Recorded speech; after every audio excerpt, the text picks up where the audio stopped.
Assalamualaikum warahmatullahi wabarakatuh.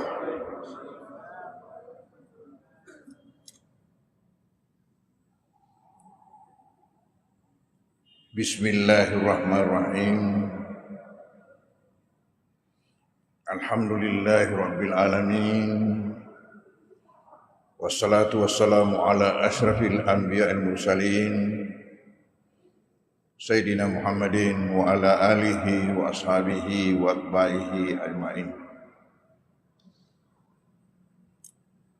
Alhamdulillah, pada malam hari mubarak ini, atas rahmat Allah Subhanahu wa ta'ala, maka pengajian kita ini dapat berlangsung di mana kita sama-sama sempat pula untuk menghadirinya. Alhamdulillah. Bahasan kita malam hari ini adalah lanjutan daripada materi kita tentang salatnya orang musafir.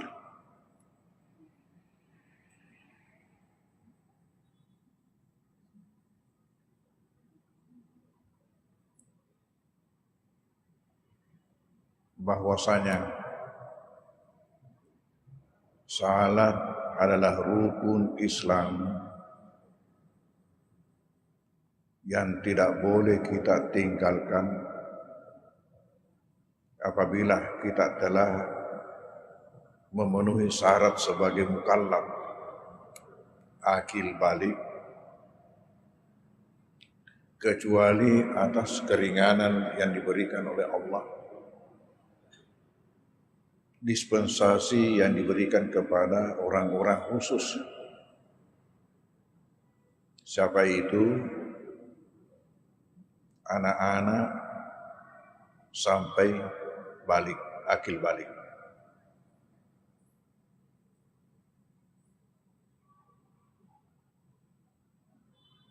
Orang gila, orang yang tidak sadar, sampai siuman.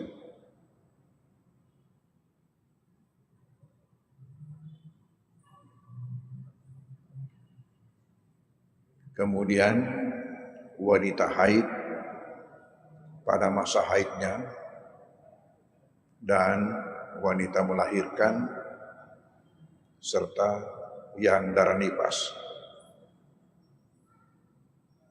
Selain daripada ini, manakala ada kesadaran, maka tidak boleh ditinggalkan salat. harus dilakukan. Hanya saja Allah memberikan keringanan-keringanan, umpamanya bagi orang sakit dan bagi orang musafir. Tetapi tetap wajib dia melaksanakan salat.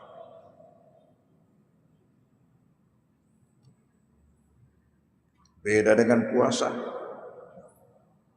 padahal sama-sama rukun. Puasa apabila kita sakit, maka dibolehkan meninggalkan puasa pada bulan Ramadan ini. Nanti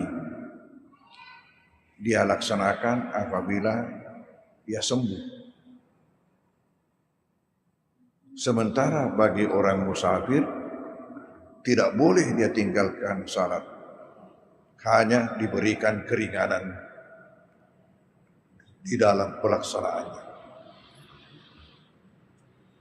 Nah, keringanan yang diberikan kepada orang musafir ada dua macam, yaitu keringanan dengan memendekkan salat yang 4 rakaat hanya 2 rakaat. Yang ini namanya qasar.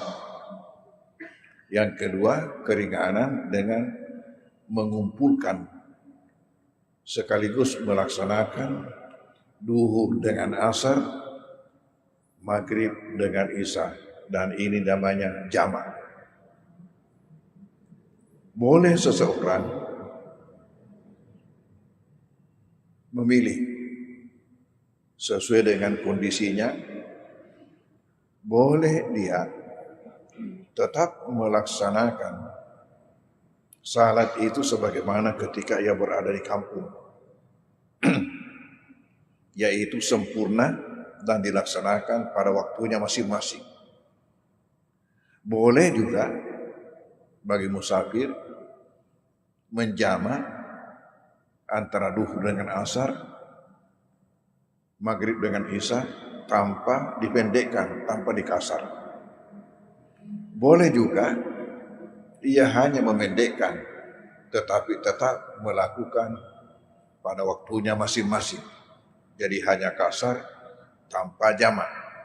Dan yang keempat, boleh dia kasar dan jamak.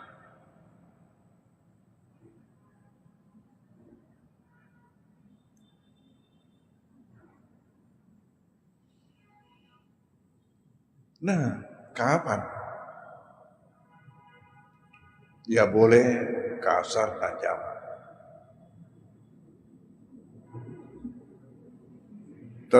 Ternyata hal ini ada 7 pertimbangan. Ada 7 pertimbangan dalam hal untuk melakukan kasar dan jamak.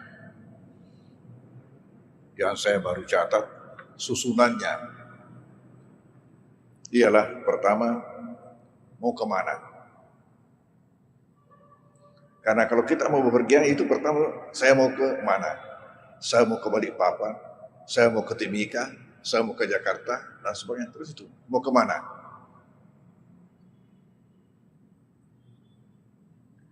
Tertentukah tujuannya atau tidak tertentu? Ini lain pertimbangan. Lain kalau tertentu, lain kalau tidak tertentu. Maksudnya hanya udah mau keliling, tidak tahu kemana nanti arahnya. Yang kedua, apa maksudnya? Mau ke Jakarta buat apa? Nah, itu pertimbangan. Yang kedua. Yang ketiga, pertimbangan berapa jauhnya? Berapa jaraknya? Itu ada pertimbangan. Karena ada syaratnya bahwa nanti jarak sekian baru boleh melaksanakan itu. Ini kita akan jelaskan satu persatu. Yang keempat, berapa lama dia di sana? Tertentukah waktunya atau tidak tertentu? Itu ada pertimbangan. Yang kelima ialah apakah ia sudah meninggalkan kampungnya atau belum. Ini ada pertimbangan.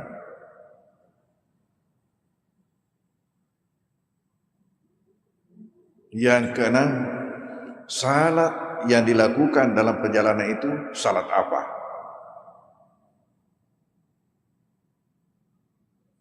Dan yang ketujuh, apakah ia tidak ikut pada salat orang yang ada di jalan? Artinya, umpamanya dia lewati satu kampung, sempat ada di kampung itu orang salat berjamaah. Apakah dia ikut di situ atau tidak? Inilah 7 pertimbangan terhadap salat orang musafir.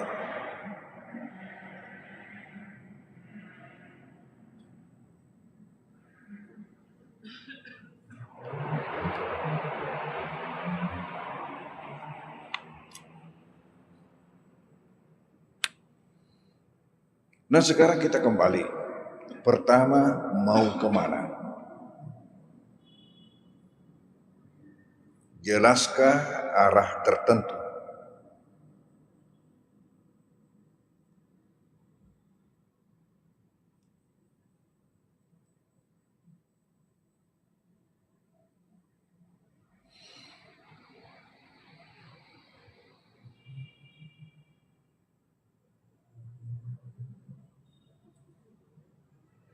Kalau jelas arahnya tertentu, nanti dilihat apa tujuannya dan berapa jaraknya. Kalau tidak jelas,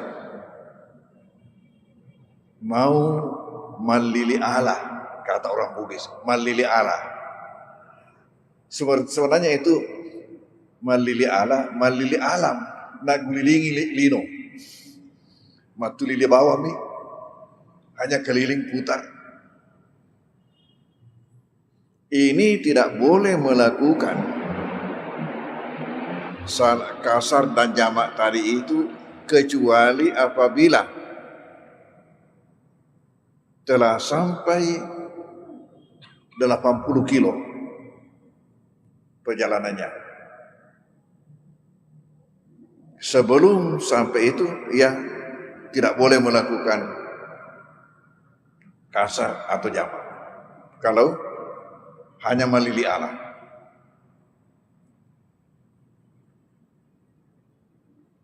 Nah, kalau tertentu tujuannya ke Jakarta, ke Balikpapan, ke Papua, dilihat apakah jaraknya cukup untuk melakukan kasar dan jamak.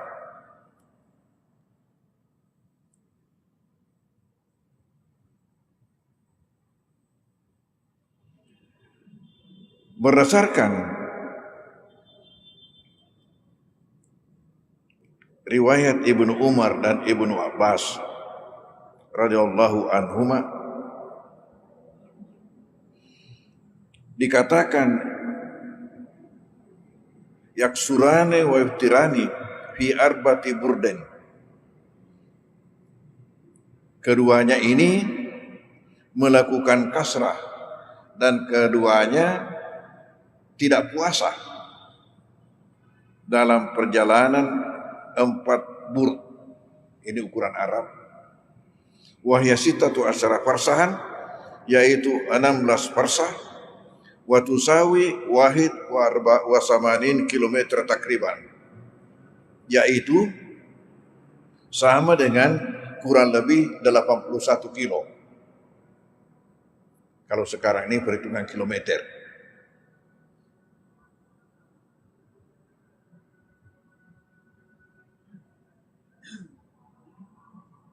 Kalau dasarnya dari Nabi mengatakan, menurut riwayat Ad-Daraqutni dari Ibnu Abbas, ya ahla Makkah, jaraknya ya, manasani elo Elohi siaga belana. Nabi mengatakan, ya ahla Makkah, wahai penduduk Makkah, la taksurani fi akalla min arba'ati bur. Jangan melakukan kasrah kurang dari 4 bur.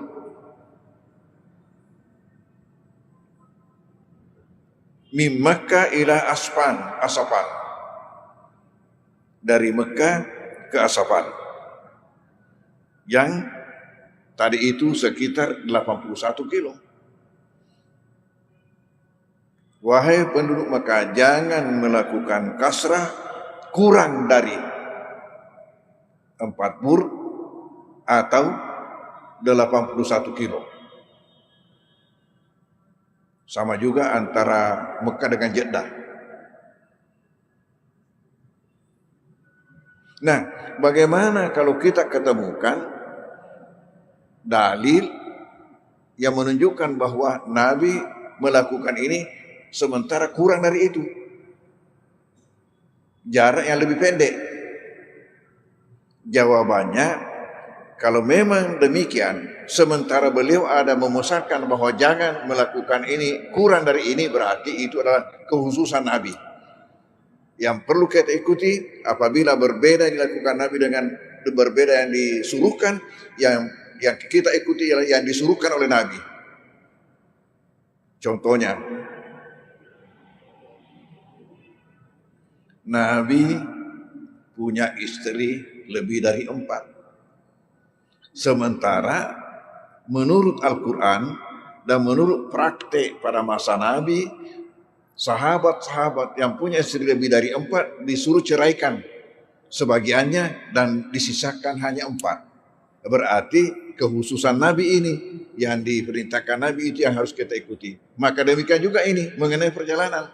Kalau Nabi melakukan perjalanan kurang daripada ini, itu adalah kekhususan beliau. Tapi yang kita ikuti yang diperintahkan oleh beliau. Yang kita ikuti yang diperintahkan oleh beliau. Sebagaimana di sini dikatakan, wahai penduduk Makkah, jangan melakukan kasrah. Berarti itu yang kita ikuti. Yang kurang dari sekitar 80 kilo. Malah kalau ukuran Syafi'i mengatakan, ya Allah lengat dua ngeso doang penih. Allah lengat dua ngeso doang penih. Jalan biasa. Sementara kalau mazhab Hanafi lebih, yaitu perjalanan 3 hari 3 malam. Kalau mazhab Hanafi.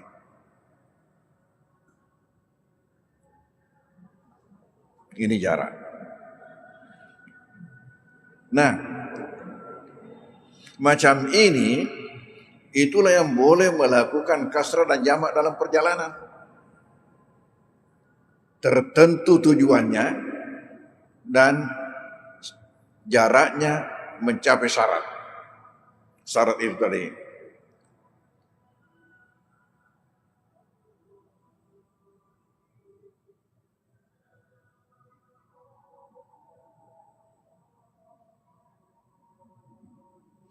Tetapi buat apa dia di sana? Mau apa? Tujuannya apa? Ini menjadi pertimbangan. Tujuannya haruslah tujuan yang baik, tujuan yang halal. Kalau tujuannya adalah tujuan maksiat, maka itu ya tidak boleh melakukan hal itu. Tujuannya tujuan maksiat.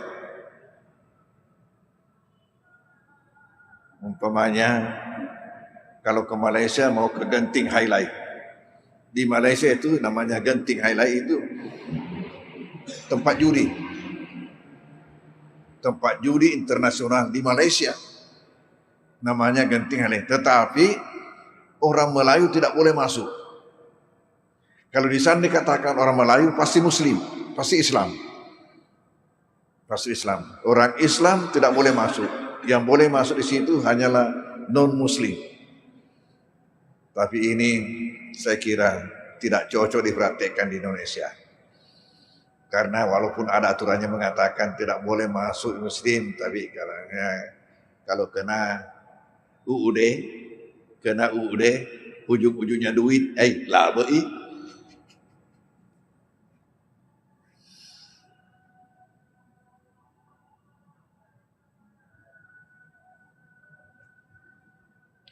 Gitu, jadi sudah 3. Kemana, jaraknya apa, berapa, tujuannya apa.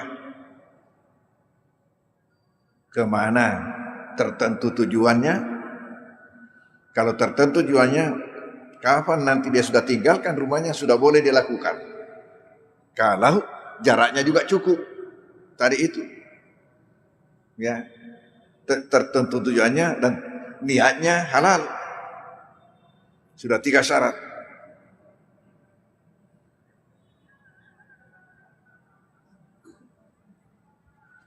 Apanya lagi yang menjadi syarat? Ialah berapa lama?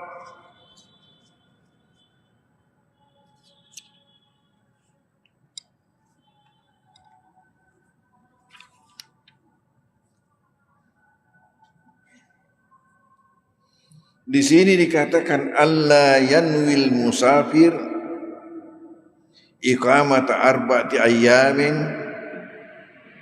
ghairi yaumai ad-dukhuli warju' fil makani alladhi yusafiru ilaih. Ia tidak berniat untuk tinggal di tempat tujuannya itu 4 hari selain daripada hari kedatangannya dan hari keluarnya. Jadi berarti 6 hari dengan hari kedatangan dan hari keluar. 4 hari di tempat tujuan itu. Kan begini, ada orang pergi ke suatu tempat memang sudah tertentu, saya sekian lama. Sama yang umpamanya kita mau pergi umrah, sudah tahu itu. Kita akan berangkat tanggal sekian, pulang tanggal sekian. Begitu juga kalau kita pergi ke suatu tempat selain daripada ini, umpamanya ke Papua, ke Timika atau ke Jayapura, ada kalanya sudah tertentu, tiketnya sudah pulang balik tiketnya sudah retain. Tanggal sekian saya pergi, tanggal sekian saya pulang, tertentu. Nah itu dilihat. 4 hari kah dia di sana atau lebih? 4 hari kah dia di sana atau lebih? Itu menurut tiketnya. Ia boleh melakukan itu dalam batas 4 hari. Kalau tertentu waktu perginya dan waktu pulangnya. Ia hanya boleh melakukan kasar jamak di sana selain perjalanan di sana 4 hari. Kalau lebih daripada itu dia sudah harus menyempurnakan. Tetapi kalau tidak tertentu waktu kepulangannya, kan ada juga hanya one way tiketnya. Kapan pulang? Ya, saya belum tahu lagi. Melihat kondisi di sana. Umpamanya pergi menagih utang, mungkin direncanakan 1 minggu menjadi 2 minggu. Karena bisa saja orang yang ditagih utangnya itu menunggak lagi, tolong nanti lusa atau jadi ditunggu lagi. Ini tidak tertentu. Kalau tidak tertentu itu diberi batas sampai 18 hari.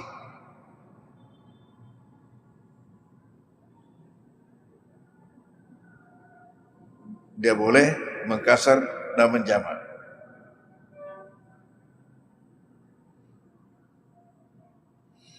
Alla yanwiyal musafiru iqamata arba'ati ayyamin ghairi yaumai ad-duhuli warruju'.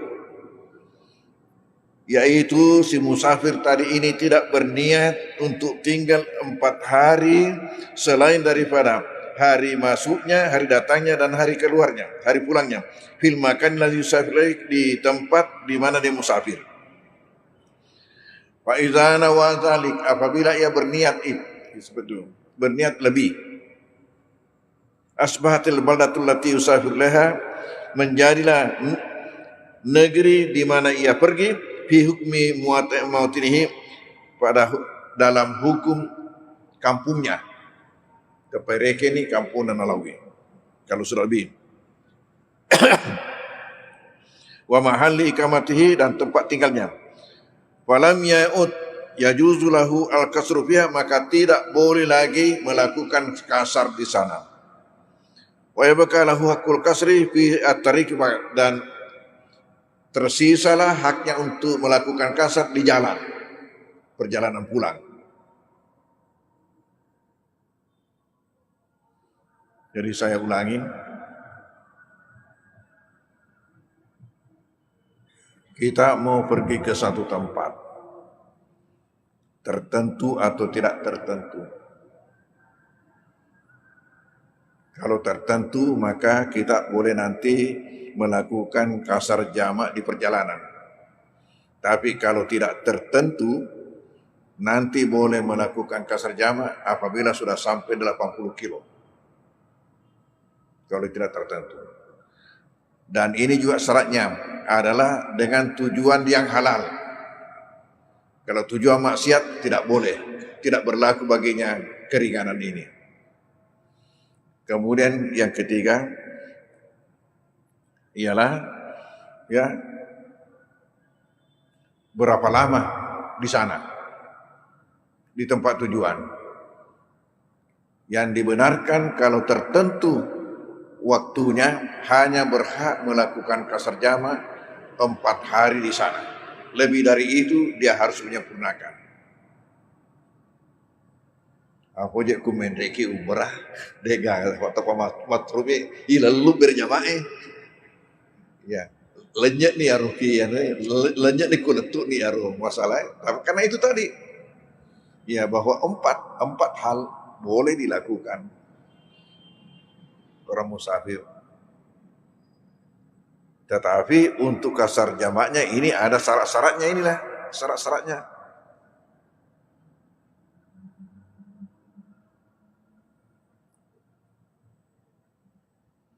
Berapa lama?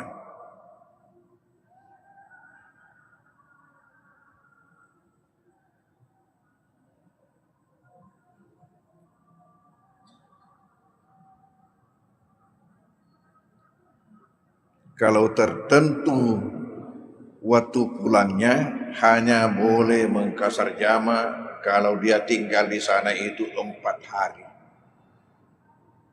Lebih daripada itu dia sudah harus menyempurnakan salahnya sebagaimana penduduk di sana. Dan ia kembali melakukan kasar jamak dalam perjalanan pulang. Tetapi kalau tidak ditentukan waktu pulangnya, ia berhak untuk kasar jamak selama 18 hari. Bersama-sama dengan dalam perjalanannya pulang. Kenapa 18 hari? Ini standarnya waktu Nabi ke Mekah. Waktu Nabi ke Mekah tidak tertentu ya berapa lama dia mau tinggal.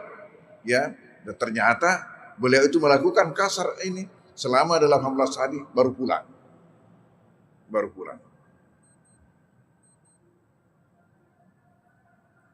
Kemudian syarat yang lain, yang kelima, ialah nanti berlaku kasar jamak ini yang memenuhi syarat tadi itu apabila dia sudah tinggalkan kampungnya.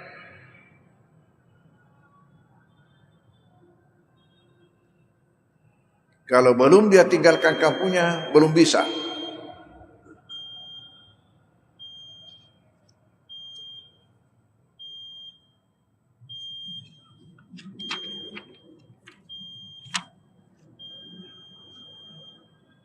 Dari mana dasarnya? Ini perlu jaga ya. Nah, sama malomo engkau pembimbing jamaah haji, bara lore ni lo jopa jamaah nak kenapa si jamaah memen ni asarain apa ke jopa? Padahal masih di Makassar. Ini tidak boleh. Kalau umpamanya di Makassar masuk waktu duhur, hanya dia boleh melakukan duhur. Nanti di perjalanan dia lakukan asar secara kasar tanpa jamak lagi karena sudah duhurnya sudah selesai. Dari mana dasarnya? Ini hadisnya Anas. Kali ingat? Riwayat Bukhari Muslim. Riwayat Bukhari Muslim dari Anas. Beliau mengatakan, "Shallaitu ad-duhra ma'an Nabi sallallahu alaihi wasallam bil Madinati arba'an." Beliau bersama-sama Nabi, ini Sayyidina Anas, bersama-sama Nabi mau berangkat ke Madinah. Mau berangkat ke Mekah dari Madinah. Sudah masuk waktu duhur. Lalu baginda salat duhur bersama Anas. Ini menurut Anas, saya salat duhur bersama baginda di Madinah 4 rakaat. Tidak dikasar dan tidak dijamak dengan asar. Ini mau berangkat ke Madinah, ke Mekah. Sudah masuk waktu duhur. Hanya salat duhur sempurna. Ini sallaitu ad-duhra. Saya salat duhur ma'an Nabi sallallahu alaihi wasallam dengan Nabi sallallahu alaihi wasallam di Madinah arba'an 4 rakaat. Wal asra, ya. Kemudian dia salat asar bizil Hulaifah di Bibir Ali sehingga salat asar rakaat ini 2 rakaat. Jadi kasar. Jadi terpisah. Salat duhurnya dilakukan di kampung sempurna. Nanti setelah keluar dari Madinah, tiba di Zulhulaifah, namanya sekarang ini Bir Ali bagi kita, baru salat asar 2 rakaat. Berarti tidak dijamak. Duhurnya sempurna, asarnya kasar. Karena sudah dalam perjalanan.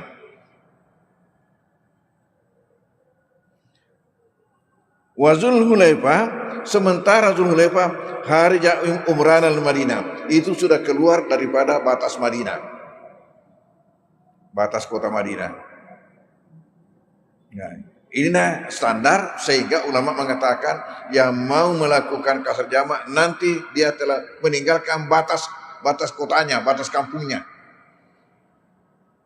Jadi umpamanya kita mau ke Mangkoso dari Makassar, nanti setelah lewat batas kota Simpang 5, Mandai, sudah baru boleh melakukan kasar jamak. Kalau waktu duhur kita bisa lakukan hanya duhur di Makassar. Nanti setelah lewat itu baru dilakukan kasar atau kasar dengan jamak.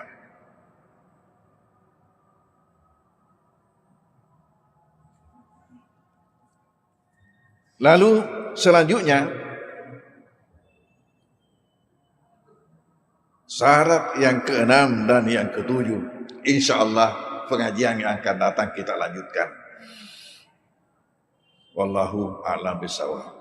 Bismillahirrahmanirrahim. Sallallahu alaihi wasallam. Allahumma anfa'na bima 'allamtana wa 'allimna ma yanfa'una warzuqna ilman yanfa'una. Allahumma ij'alna minal ladzina yastami'una al-qawla fattabi'una ahsana. Allahumma arinal haqqo haqqan warina ittiba'ah wa arinal batila batilan ijtinabah. Wa sallallahu alaihi wasallam. Walhamdulillah minal Fatihah. A'udzu billahi minasy syaithanir rajim. Bismillahirrahmanirrahim. Walhamdulillahi alamin arrahmanirrahim maliki yaumiddin. Iyyaka na'budu wa iyyaka nasta'in. Shiratal mustaqim shiratal ladzina an'amta 'alaihim ghairil maghdubi 'alaihim waladdallin. Amin. Wassalamualaikum warahmatullahi wabarakatuh.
Assalamualaikum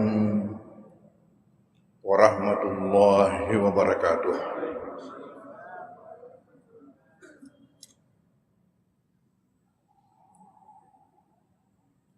Bismillahirrahmanirrahim.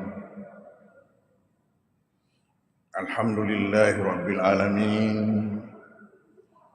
Wassalatu wassalamu ala asyrafil anbiya'il mursalin Sayyidina Muhammadin wa ala alihi wa ashabihi wa atba'ihi ajma'in. Alhamdulillah, pada malam hari mubarak ini atas rahmat Allah Subhanahu wa taala maka pengajian kita ini dapat berlangsung di mana kita sama-sama sempat pula untuk menghadirinya. Alhamdulillah. Bahasan kita malam hari ini adalah lanjutan daripada materi kita tentang salatnya orang musafir.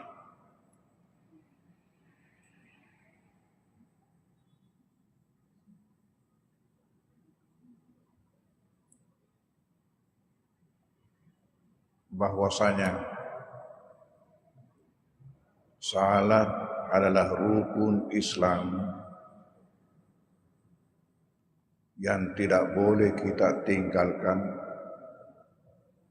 apabila kita telah memenuhi syarat sebagai mukallaf, akil balik, kecuali atas keringanan yang diberikan oleh Allah, dispensasi yang diberikan kepada orang-orang khusus. Siapa itu? Anak-anak sampai balik, akil balik.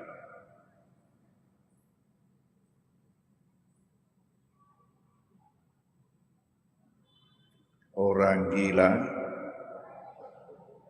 orang yang tidak sadar, sampai siuman.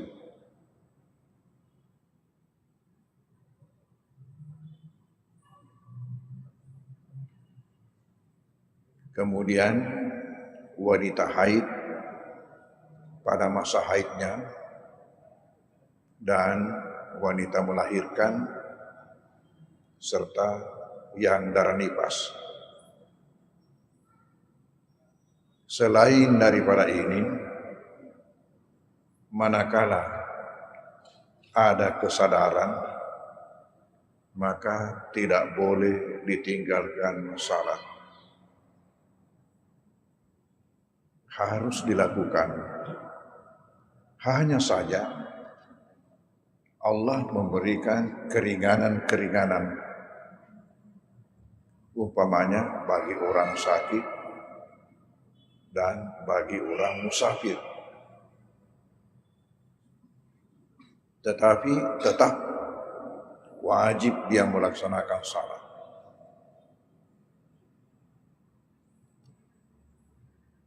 Beda dengan puasa,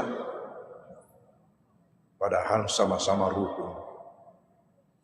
Puasa apabila kita sakit, maka dibolehkan meninggalkan puasa pada bulan Ramadan ini. Nanti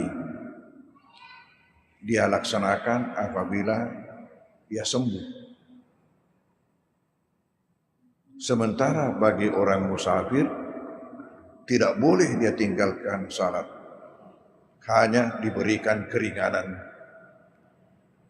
di dalam pelaksanaannya. Nah, keringanan yang diberikan kepada orang musafir ada dua macam, yaitu keringanan dengan memendekkan salat yang 4 rakaat hanya 2 rakaat. Yang ini namanya qasar. Yang kedua, keringanan dengan mengumpulkan sekaligus melaksanakan duhur dengan asar, maghrib dengan isya, dan ini namanya jamak. Boleh seseorang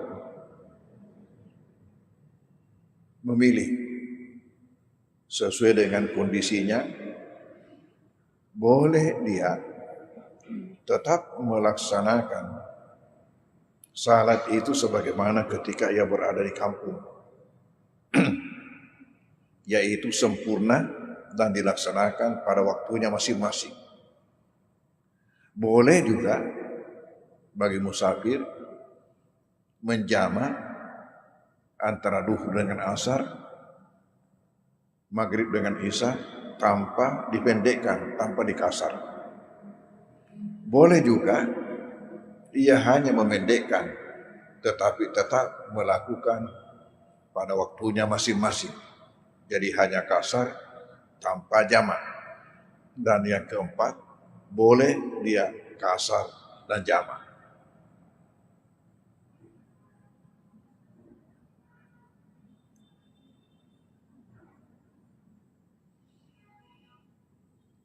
Nah, kapan dia boleh kasar dan jamak?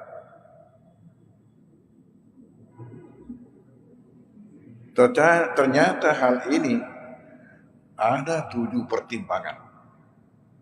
Ada 7 pertimbangan dalam hal untuk melakukan kasar dan jamak. Yang saya baru catat susunannya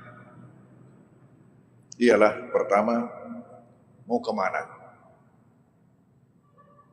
Karena kalau kita mau bepergian itu pertama, saya mau ke mana? Saya mau ke Balikpapan, saya mau ke Timika, saya mau ke Jakarta, dan sebagainya. Terus itu, mau kemana?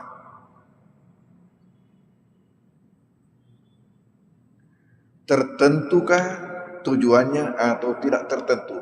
Ini lain pertimbangan. Lain kalau tertentu, lain kalau tidak tertentu. Maksudnya hanya udah mau keliling, tidak tahu kemana nanti arahnya. Yang kedua, apa maksudnya? Mau ke Jakarta buat apa? Nah, itu pertimbangan. Yang kedua. Yang ketiga, pertimbangan berapa jauhnya? Berapa jaraknya? Itu ada pertimbangan. Karena ada syaratnya bahwa nanti jarak sekian baru boleh melaksanakan itu. Ini kita akan jelaskan satu persatu. Yang keempat, berapa lama dia di sana? Tertentukah waktunya atau tidak tertentu? Itu ada pertimbangan. Yang kelima ialah apakah ia sudah meninggalkan kampungnya atau belum. Ini ada pertimbangan.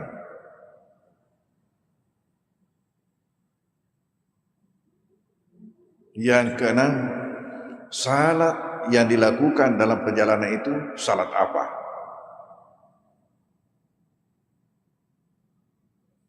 Dan yang ketujuh, apakah ia tidak ikut pada salat orang yang ada di jalan? Artinya, umpamanya dia lewati satu kampung, sementara di kampung itu orang salat berjamaah, apakah dia ikut di situ atau tidak? Inilah 7 pertimbangan terhadap salat orang musafir.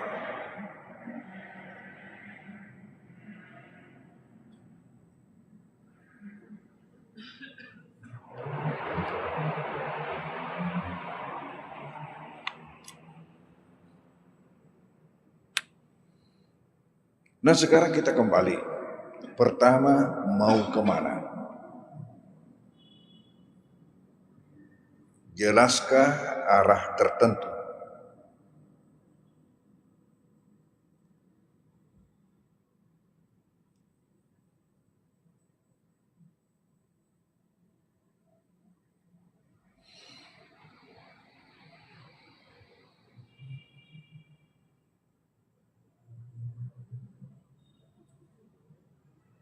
Kalau jelas arahnya tertentu, nanti dilihat apa tujuannya dan berapa jaraknya. Kalau tidak jelas,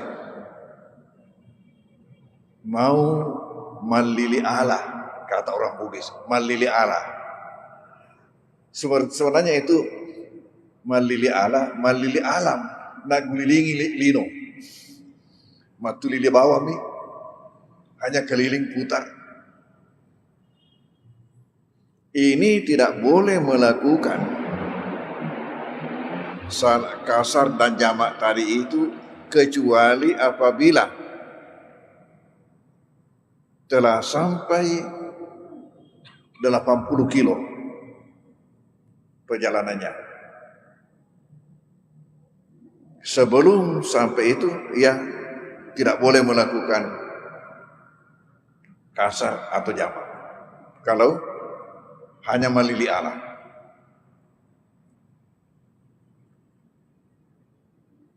Nah, kalau tertentu tujuannya ke Jakarta, ke Balikpapan, ke Papua, dilihat apakah jaraknya cukup untuk melakukan kasar dan jamak.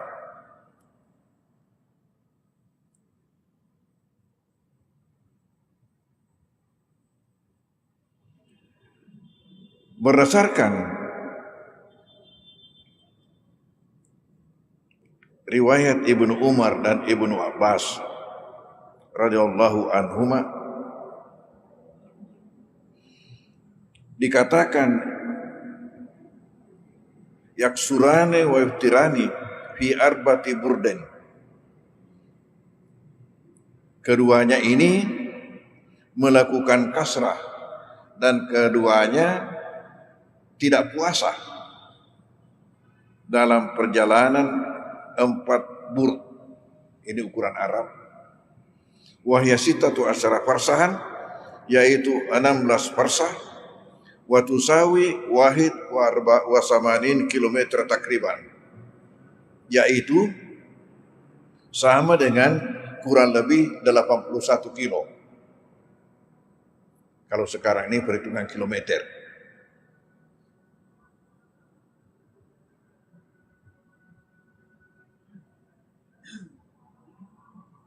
Kalau dasarnya dari Nabi mengatakan,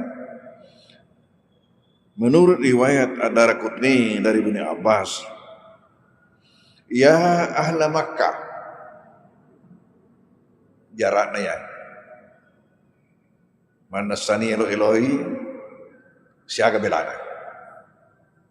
Nabi mengatakan, ya ahla Makkah, wahai penduduk Mekah, la taksurani fi akalla min arba'ati bur. Jangan melakukan kasrah kurang dari 4 bur.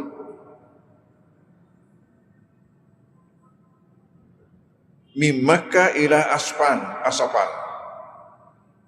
Dari Mekah ke Asfan. Yang tadi itu sekitar 81 kilo. Wahai penduduk Mekah, jangan melakukan kasrah kurang dari 4 bur atau 81 kilo. Sama juga antara Mekah dengan Jeddah. Nah, bagaimana kalau kita ketemukan dalil yang menunjukkan bahwa Nabi melakukan ini sementara kurang dari itu, jarak yang lebih pendek? Jawabannya, kalau memang demikian, sementara beliau ada memusatkan bahwa jangan melakukan ini kurang dari ini, berarti itu adalah kekhususan Nabi yang perlu kita ikuti. Apabila berbeda dilakukan Nabi dengan berbeda yang disuruhkan, yang kita ikuti yang disuruhkan oleh Nabi. Contohnya, Nabi punya istri lebih dari 4. Sementara menurut Al-Quran dan menurut praktek pada masa Nabi, sahabat-sahabat yang punya istri lebih dari 4 disuruh ceraikan sebagiannya dan disisakan hanya 4. Berarti kekhususan Nabi ini, yang diperintahkan Nabi itu yang harus kita ikuti. Maka demikian juga ini mengenai perjalanan. Kalau Nabi melakukan perjalanan kurang daripada ini, itu adalah kekhususan beliau. Tapi yang kita ikuti yang diperintahkan oleh beliau. Yang kita ikuti yang diperintahkan oleh beliau. Sebagaimana di sini dikatakan, wahai penduduk Mekah, jangan melakukan kasrah. Berarti itu yang kita ikuti. Yang kurang dari sekitar 80 kilo. Malah kalau ukuran Syafi'i mengatakan, ya Allah lengat dua ngeso doang peni, Allah lengat dua ngeso doang peni, jalan biasa. Sementara kalau mazhab Hanafi lebih, yaitu perjalanan 3 hari 3 malam kalau mazhab Hanafi.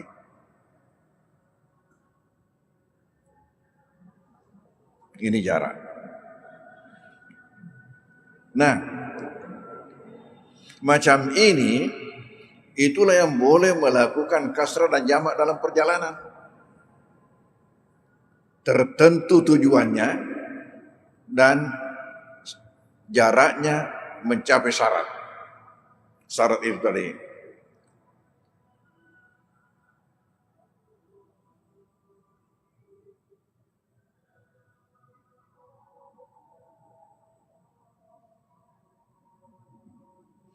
Tetapi buat apa dia di sana?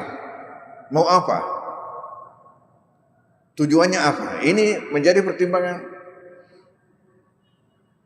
Tujuannya haruslah tujuan yang baik, tujuan yang halal.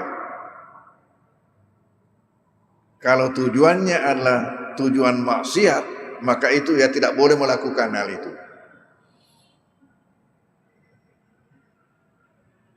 Tujuannya tujuan maksiat. Umpamanya kalau ke Malaysia mau ke Genting Highlight. Di Malaysia itu namanya Genting Highlight, itu tempat judi. Tempat judi internasional di Malaysia. Namanya Genting Highlight. Tetapi orang Melayu tidak boleh masuk.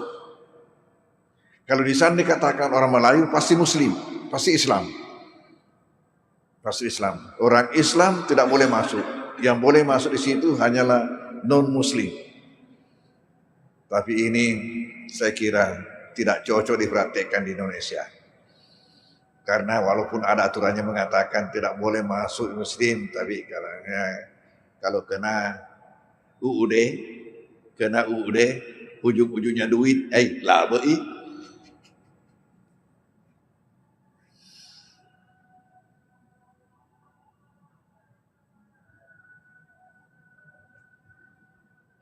Gitu, jadi sudah 3. Kemana, jaraknya apa, berapa, tujuannya apa.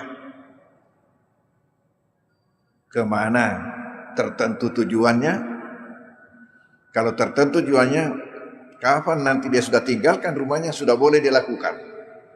Kalau jaraknya juga cukup, tadi itu. Ya, tertentu tujuannya dan niatnya halal. Sudah 3 syarat.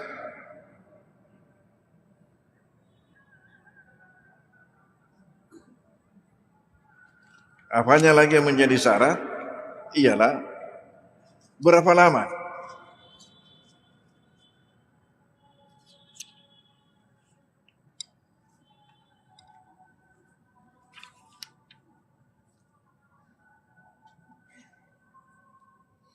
Di sini dikatakan alla yanwil musafir iqamata arba'ati ayyamin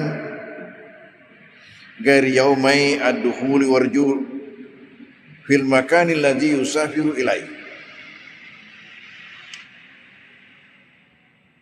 Ia tidak berniat untuk tinggal di tempat tujuannya itu 4 hari selain daripada hari kedatangannya dan hari keluarnya. Jadi berarti 6 hari dengan hari kedatangan dan hari keluar. 4 hari di tempat tujuan itu. Kan begini, ada orang pergi ke suatu tempat memang sudah tertentu, saya sekian lama. Sama yang umpamanya kita mau pergi umrah, sudah tahu itu. Kita akan berangkat tanggal sekian, pulang tanggal sekian. Begitu juga kalau kita pergi ke suatu tempat selain daripada ini, umpamanya ke Papua, ke Timika atau ke Jayapura, ada kalanya sudah tertentu, tiketnya sudah pulang balik tiketnya sudah retain. Tanggal sekian saya pergi, tanggal sekian saya pulang, tertentu. Nah itu dilihat. 4 hari kah dia di sana atau lebih? 4 hari kah dia di sana atau lebih? Itu menurut tiketnya. Ia boleh melakukan itu dalam batas 4 hari. Kalau tertentu, waktu perginya dan waktu pulangnya. Ia hanya boleh melakukan kasar jamak di sana, selain perjalanan, di sana 4 hari. Kalau lebih daripada itu, dia sudah harus menyempurnakan. Tetapi, kalau tidak tertentu waktu kepulangannya, kan ada juga hanya one way tiketnya. Kapan pulang? Ya, saya belum tahu lagi. Melihat kondisi di sana. Umpamanya, pergi menagih utang. Mungkin direncanakan 1 minggu menjadi 2 minggu. Karena bisa saja orang yang ditagih utangnya itu menunggak lagi. Tolong nanti lusa atau jadi ditunggu lagi. Ini tidak tertentu. Kalau tidak tertentu itu diberi batas sampai 18 hari.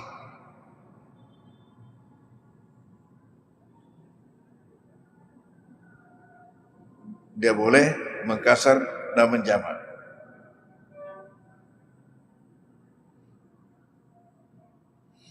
Alla yanwiyal musafiru iqamata arba'ati ayyamin ghairi yaumai ad-duhuli warruju'. Yaitu si musafir tadi ini tidak berniat untuk tinggal 4 hari selain daripada hari masuknya, hari datangnya dan hari keluarnya, hari pulangnya. Fil makan ladzi yusafir, di tempat di mana dia musafir. Fa idza nawa dzalik, apabila ia berniat itu, berniat lebih, asbahatil baldatul lati yusafir laha, menjadilah negeri di mana ia pergi, fi hukmi muatinihi, pada dalam hukum kampungnya. Kepereke ni kampung dan Nalawi. kalau sudah lebih. Wa mahalli ikamatihi, dan tempat tinggalnya. Falam ya'ud yajuzu lahu al-kasru fiha, maka tidak boleh lagi melakukan kasar di sana. Wa yabqa lahu haqqul kasri fi at-tariq, dan tersisalah haknya untuk melakukan kasar di jalan, perjalanan pulang. Jadi saya ulangi, kita mau pergi ke satu tempat, tertentu atau tidak tertentu. Kalau tertentu, maka kita boleh nanti melakukan kasar jamak di perjalanan. Tapi kalau tidak tertentu, nanti boleh melakukan kasar jamak apabila sudah sampai 80 kilo. Kalau tidak tertentu. Dan ini juga syaratnya adalah dengan tujuan yang halal.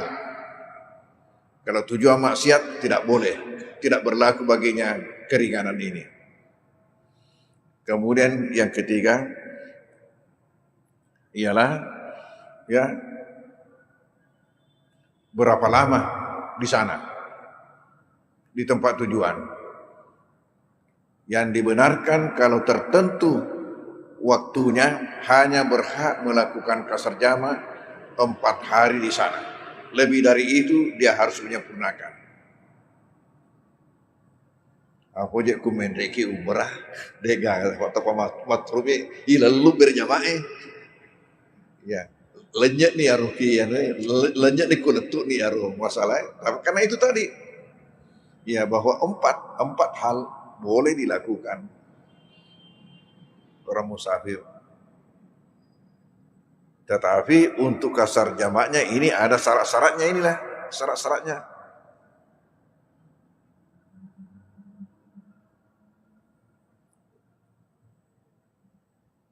Berapa lama?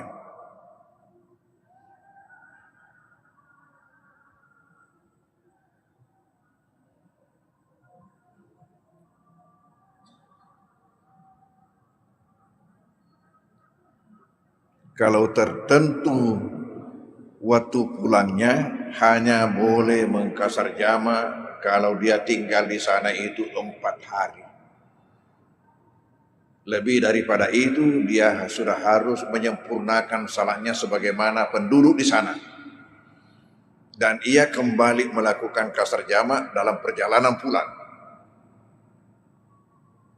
Tetapi kalau tidak ditentukan waktu pulangnya, ia berhak untuk kasar jamak selama 18 hari bersama-sama dengan dalam perjalanannya pulang. Kenapa 18 hari?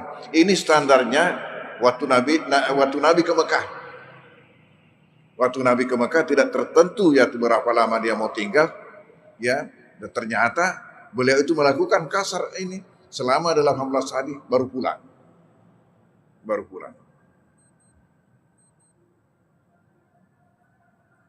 Kemudian syarat yang lain, yang kelima, ialah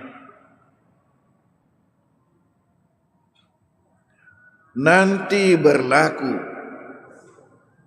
kasar jamak ini yang memenuhi syarat tadi itu apabila dia sudah tinggalkan kampungnya.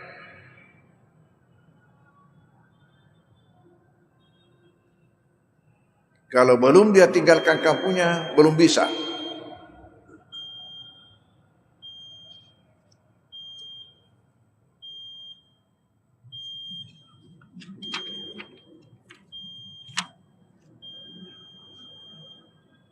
Dari mana dasarnya? Ini perlu jaga ya. Nasabak malomo engkau pembimbing jamaah haji. Bara lore ni lo jopa jamaah nak kenapa si jamaah memang ni asarain apa ke jopa? Padahal masih di Makassar. Ini tidak boleh.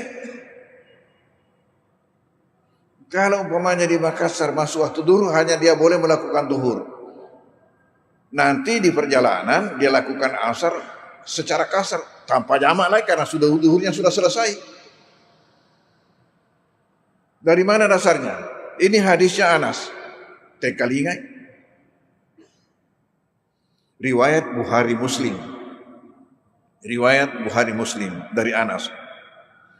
Beliau mengatakan, "Shallaitu ad-duhra ma'an Nabi sallallahu alaihi wasallam bil Madinati arba'an." Beliau bersama-sama Nabi, ini Sayyidina Anas, bersama-sama Nabi mau berangkat ke Madinah. Mau berangkat ke Mekah dari Madinah. Sudah masuk waktu duhur. Lalu baginda salat duhur bersama Anas. Ini menurut Anas, saya salat duhur bersama baginda di Madinah 4 rakaat. Tidak dikasar dan tidak dijamak dengan asar. Ini mau berangkat ke Madinah, ke Mekah. Sudah masuk waktu duhur. Hanya salat duhur sempurna. Ini salaitu ad-duhra, saya salat duhur ma'an Nabi sallallahu alaihi wasallam, dengan Nabi sallallahu alaihi wasallam di Madinah arba'an 4 rakaat. Wal asra, ya. Kemudian dia salat asar di Zulhulaifah, di Bir Ali, sehingga salat asar rakaat ini 2 rakaat. Jadi kasar. Jadi terpisah. Salat duhurnya dilakukan di kampung sempurna. Nanti setelah keluar dari Madinah, tiba di Zulhulaifah, namanya sekarang ini Bir Ali bagi kita, baru salat asar 2 rakaat. Berarti tidak dijamak. Duhurnya sempurna, asarnya kasar. Karena sudah dalam perjalanan.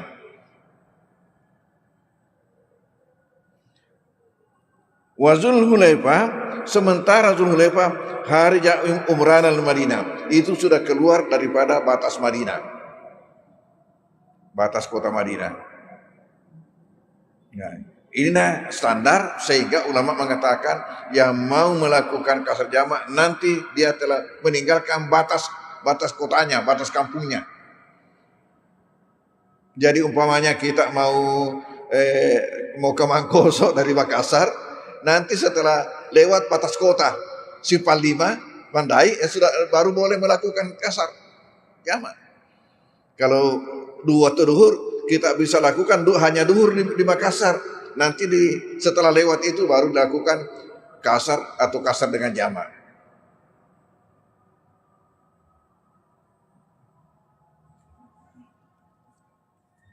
Lalu selanjutnya syarat yang ke-6 dan yang ke-7, insyaallah pengajian yang akan datang kita lanjutkan. Wallahu a'lam bishawab. Bismillahirrahmanirrahim. Sallallahu alaihi wasallam. Allahumma anfa'na bima 'allamtana wa 'allimna ma yanfa'una warzuqna ilman yanfa'una. Allahumma ij'alna minal ladzina yastami'una al-qawla fattabi'una ahsana. Allahumma arinal haqqa haqqan warina ittiba'ah wa arinal batila batilan tinaba. Wa sallallahu alaihi wasallam. Walhamdulillah minal Fatihah. A'udzu billahi minasy syaithanir rajim. Bismillahirrahmanirrahim. Walhamdulillahi alamin arrahmanirrahim maliki yaumiddin. Iyyaka na'budu wa iyyaka nasta'in. Shiratal mustaqim shiratal ladzina an'amta 'alaihim ghairil maghdubi 'alaihim waladdallin. Amin.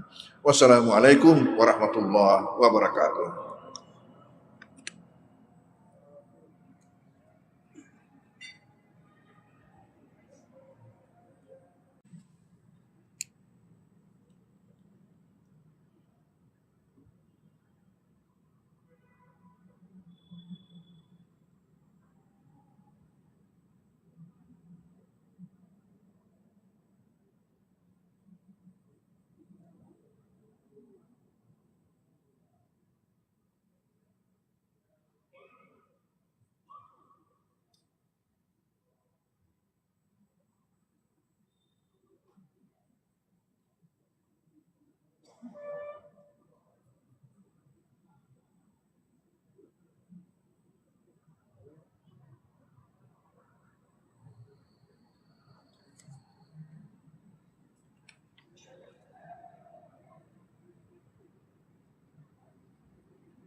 Assalamualaikum warahmatullahi wabarakatuh.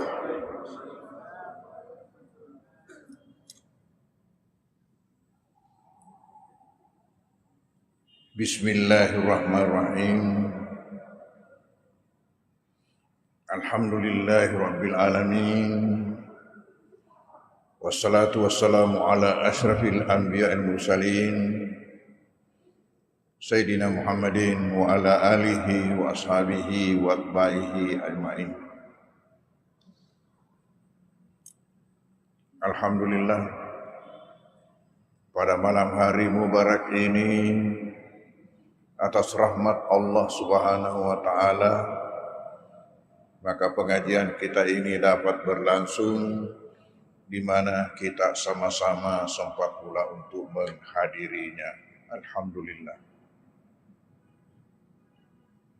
Bahasan kita malam hari ini adalah lanjutan daripada materi kita tentang salatnya orang musafir.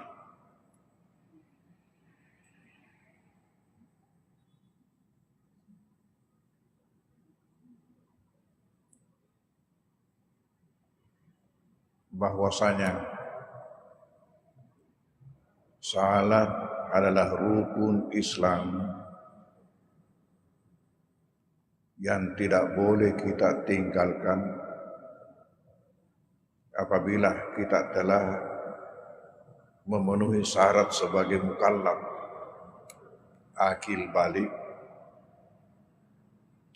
kecuali atas keringanan yang diberikan oleh Allah, dispensasi yang diberikan kepada orang-orang khusus. Siapa itu? Anak-anak sampai balik, akil balik.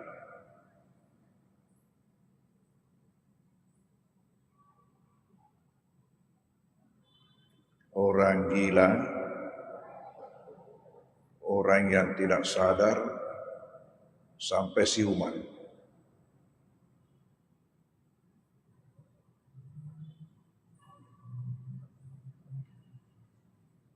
Kemudian wanita haid pada masa haidnya dan wanita melahirkan serta yang darah nifas.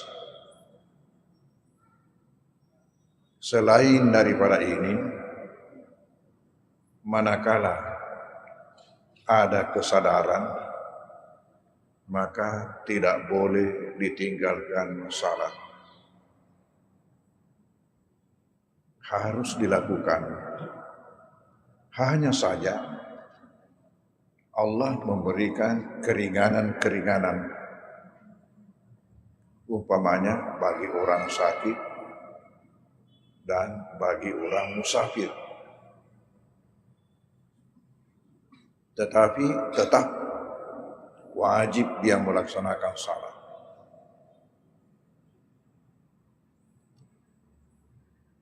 Beda dengan puasa, padahal sama-sama rukun. Puasa apabila kita sakit, maka dibolehkan meninggalkan puasa pada bulan Ramadan ini. Nanti dia laksanakan apabila dia sembuh. Sementara bagi orang musafir tidak boleh dia tinggalkan salat, hanya diberikan keringanan di dalam pelaksanaannya. Nah, keringanan yang diberikan kepada orang musafir ada dua macam, yaitu keringanan dengan memendekkan salat yang 4 rakaat hanya 2 rakaat.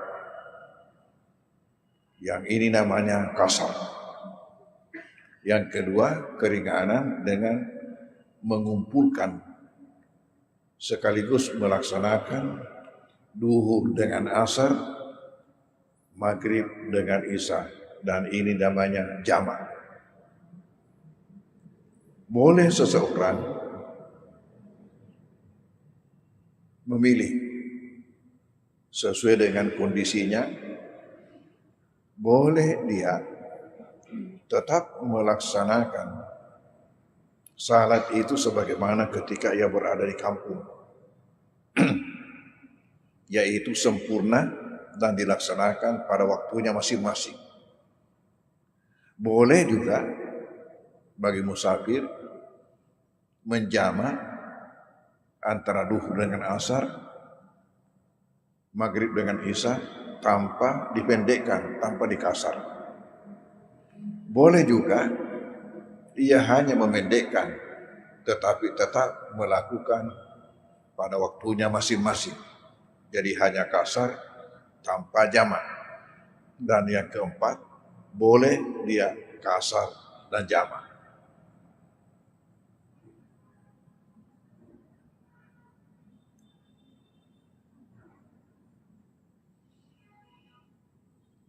Nah, kapan dia boleh kasar dan jamak?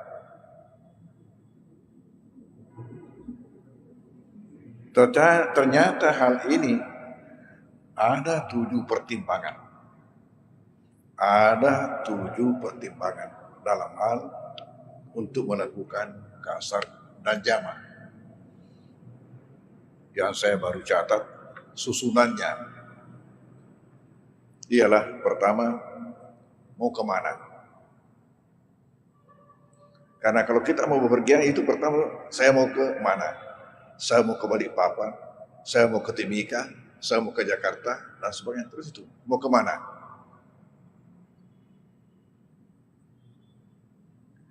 Tertentukah tujuannya atau tidak tertentu? Ini lain pertimbangan. Lain kalau tertentu, lain kalau tidak tertentu. Maksudnya hanya udah mau keliling, tidak tahu kemana nanti arahnya. Yang kedua, apa maksudnya? Mau ke Jakarta buat apa? Nah, itu pertimbangan. Yang kedua. Yang ketiga, pertimbangan berapa jauhnya? Berapa jaraknya? Itu ada pertimbangan.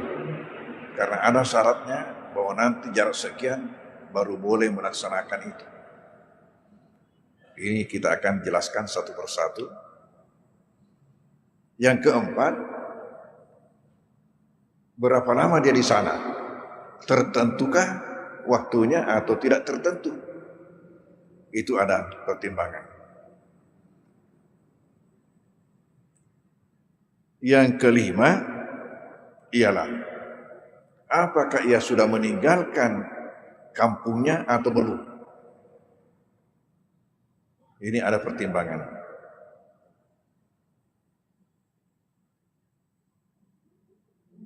Yang keenam, salat yang dilakukan dalam perjalanan itu salat apa?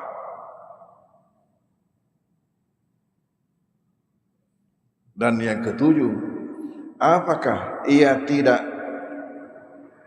ikut pada salat orang yang ada di jalan? Artinya, umpamanya dia lewati satu kampung, sementara di kampung itu orang salat berjamaah. Apakah dia ikut di situ atau tidak? Inilah 7 pertimbangan terhadap salat orang musafir.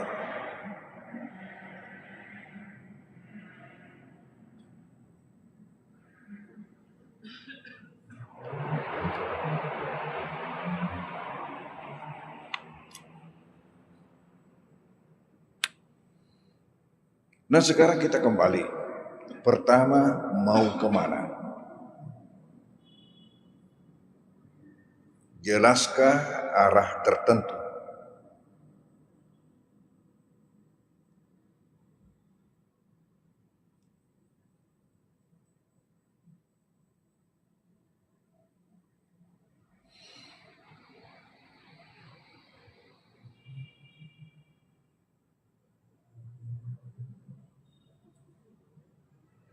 Kalau jelas arahnya tertentu, nanti dilihat apa tujuannya dan berapa jaraknya.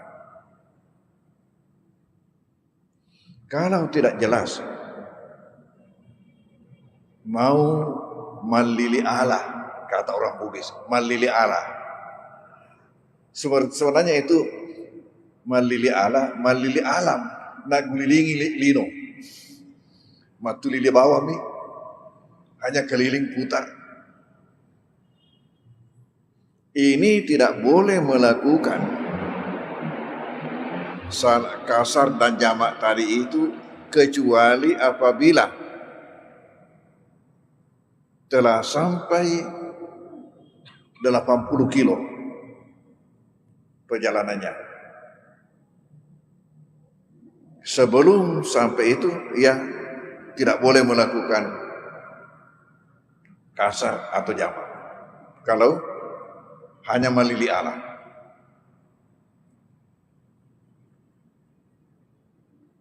Nah, kalau tertentu tujuannya ke Jakarta, ke Balikpapan, ke Papua, dilihat apakah jaraknya cukup untuk melakukan kasar dan jamak.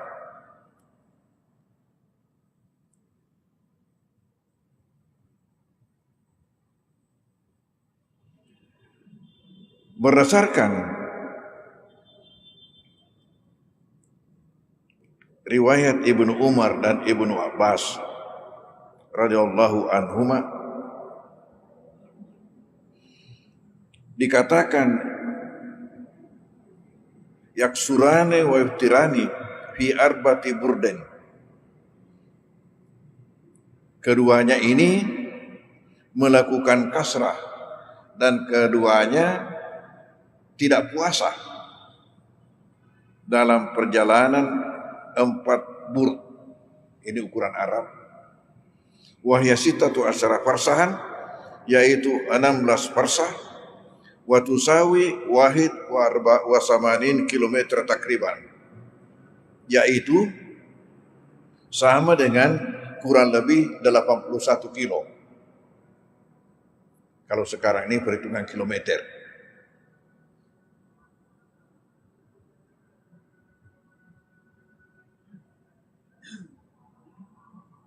Kalau dasarnya dari Nabi mengatakan, menurut riwayat Ad-Daraqutni dari Ibnu Abbas, ya ahla Makkah, jaraknya ya, manasani elo Elohi siaga belana. Nabi mengatakan, ya ahla Makkah, wahai penduduk Makkah, la taksurani fi akalla min arba'ati bur. Jangan melakukan kasrah kurang dari 4 bur.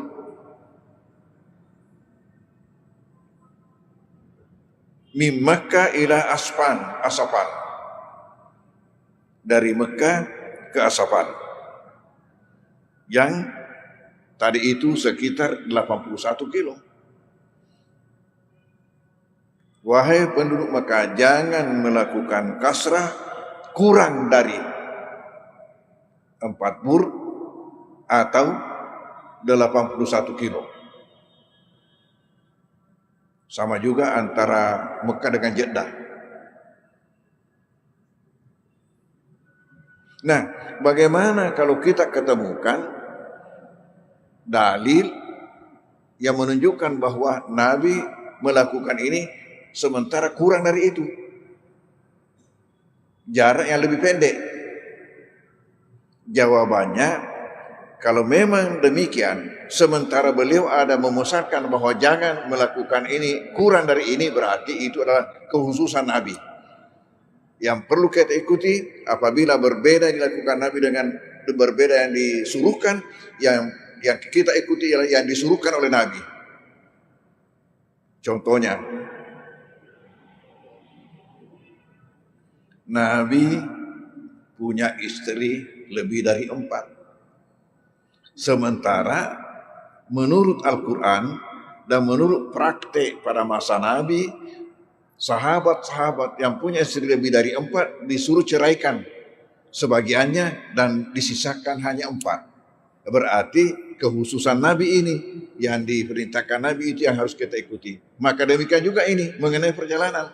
Kalau Nabi melakukan perjalanan kurang daripada ini, itu adalah kekhususan beliau.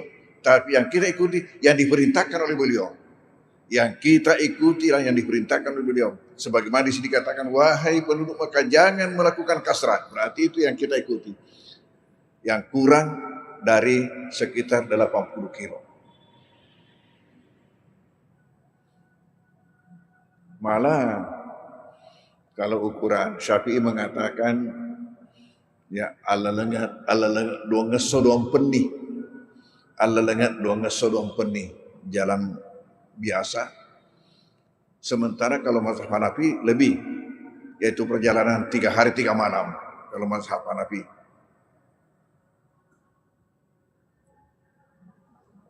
Ini jarak. Nah, macam ini itulah yang boleh melakukan kasrah dan jamak dalam perjalanan. Tertentu tujuannya dan jaraknya mencapai syarat. Syarat itu tadi.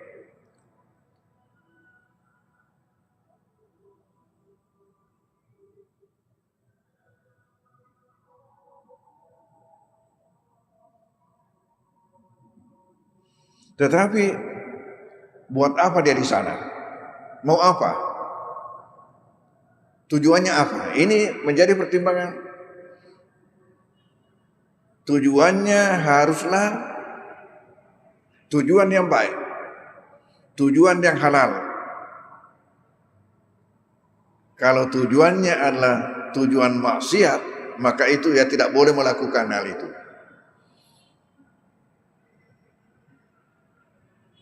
Tujuannya tujuan maksiat. Umpamanya kalau ke Malaysia mau ke Genting Highlight. Di Malaysia itu namanya Genting Highlight, itu tempat judi. Tempat judi internasional di Malaysia. Namanya Genting Highlight. Tetapi orang Melayu tidak boleh masuk.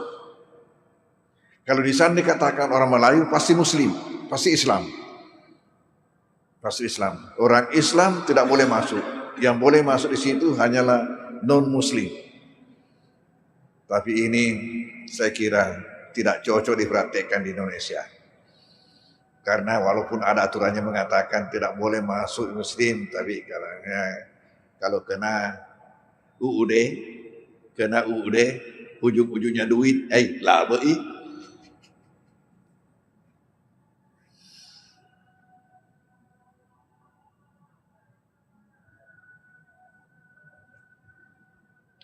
Gitu, jadi sudah 3. Kemana, jaraknya apa, berapa, tujuannya apa. Kemana tertentu tujuannya. Kalau tertentu tujuannya, kapan nanti dia sudah tinggalkan rumahnya, sudah boleh dilakukan. Kalau jaraknya juga cukup, tadi itu. Ya, tertentu tujuannya dan niatnya halal. Sudah 3 syarat.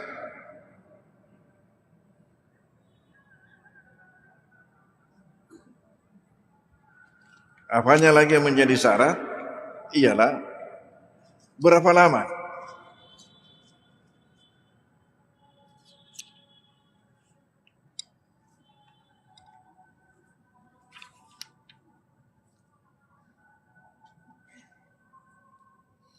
Di sini dikatakan alla yanwil musafir iqamata arba'ati ayyamin ghairi yaumai ad-dukhuli warju' fil makani alladhi yusafiru ilaih. Ia tidak berniat untuk tinggal di tempat tujuannya itu 4 hari selain daripada hari kedatangannya dan hari keluarnya. Jadi berarti 6 hari dengan hari kedatangan dan hari keluar.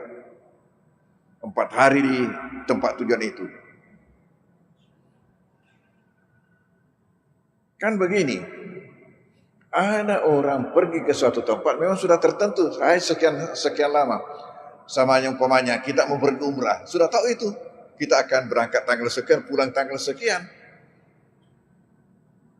Begitu juga kalau kita pergi ke suatu tempat selain daripada ini, umpamanya ke Papua, ke Timika atau ke Jayapura, ada kalanya sudah tertentu, tiketnya sudah pulang balik tiketnya sudah retain. Tanggal sekian saya pergi, tanggal sekian saya pulang, tertentu. Nah itu dilihat. 4 hari kah dia di sana atau lebih? 4 hari kah dia di sana atau lebih? Itu menurut tiketnya. Ia boleh melakukan itu dalam batas 4 hari. Kalau tertentu waktu perginya dan waktu pulangnya. Ia hanya boleh melakukan kasar jamak di sana selain perjalanan di sana 4 hari. Kalau lebih daripada itu, dia sudah harus menyempurnakan. Tetapi kalau tidak tertentu waktu kepulangannya, kan ada juga hanya one way tiketnya. Kapan pulang? Ya, saya belum tahu lagi. Melihat kondisi di sana. Umpamanya pergi menagih utang, mungkin direncanakan 1 minggu menjadi 2 minggu. Karena bisa saja orang yang ditagih utangnya itu menunggak lagi, tolong nanti lusa atau jadi ditunggu lagi. Ini tidak tertentu. Kalau tidak tertentu itu diberi batas sampai 18 hari.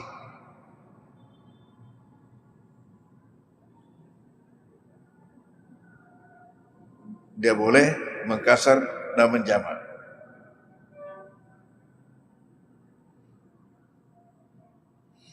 Alla yanwiyal musafiru iqamata arba'ati ayyamin ghairi yaumai ad-duhuli warruju'. Yaitu si musafir tadi ini tidak berniat untuk tinggal 4 hari selain daripada hari masuknya, hari datangnya dan hari keluarnya, hari pulangnya. Fil makan ladzi yusafir, di tempat di mana dia musafir. Fa idza nawa dzalik, apabila ia berniat itu, berniat lebih, asbahatil baldatul lati yusafir laha, menjadilah negeri di mana ia pergi, fi hukmi muatinihi, pada dalam hukum kampungnya. Kepereke ni kampung dan Nalawi. kalau sudah lebih. Wa mahalli ikamatihi, dan tempat tinggalnya. Falam ya'ud yajuzu lahu al-kasru fiha, maka tidak boleh lagi melakukan kasar di sana. Wa yabqa lahu haqqul kasri fi at-tariq, dan tersisalah haknya untuk melakukan kasar di jalan, perjalanan pulang. Jadi saya ulangi, kita mau pergi ke satu tempat, tertentu atau tidak tertentu. Kalau tertentu, maka kita boleh nanti melakukan kasar jamak di perjalanan. Tapi kalau tidak tertentu, nanti boleh melakukan kasar jamak apabila sudah sampai 80 kilo. Kalau tidak tertentu. Dan ini juga syaratnya adalah dengan tujuan yang halal. Kalau tujuan maksiat tidak boleh, tidak berlaku baginya keringanan ini. Kemudian yang ketiga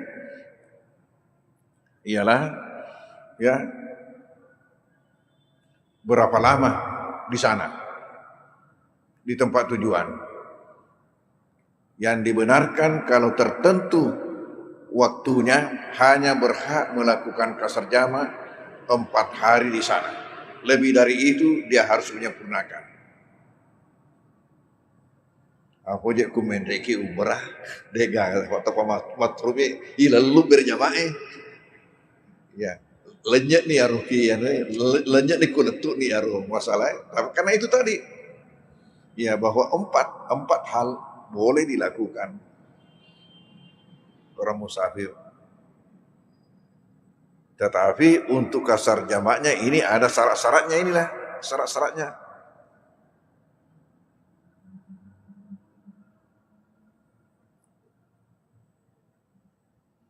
Berapa lama?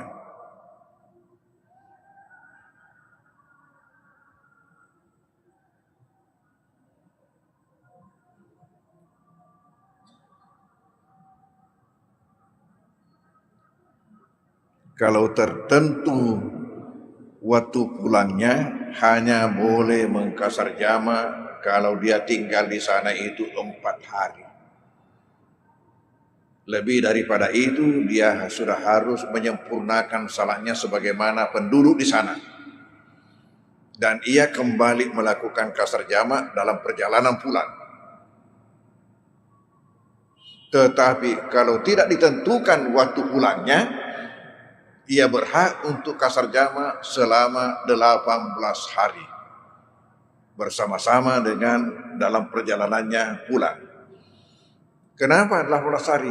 Ini standarnya waktu Nabi ke Mekah. Waktu Nabi ke Mekah tidak tertentu ya berapa lama dia mau tinggal.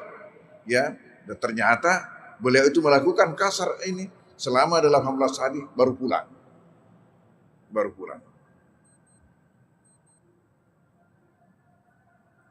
Kemudian syarat yang lain, yang kelima, ialah nanti berlaku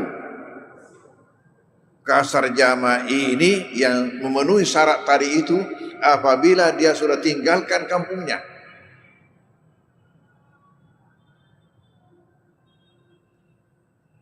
Kalau belum dia tinggalkan kampungnya, belum bisa.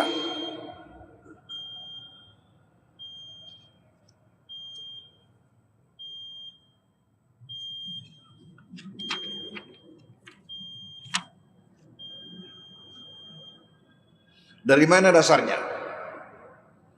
Ini perlu jaga ya. Nah, sama malomo engkau pembimbing jamaah haji. Bara lore ni lo jopa jamaah nak kenapa si jamaah memang ni asarain apa ke jopa?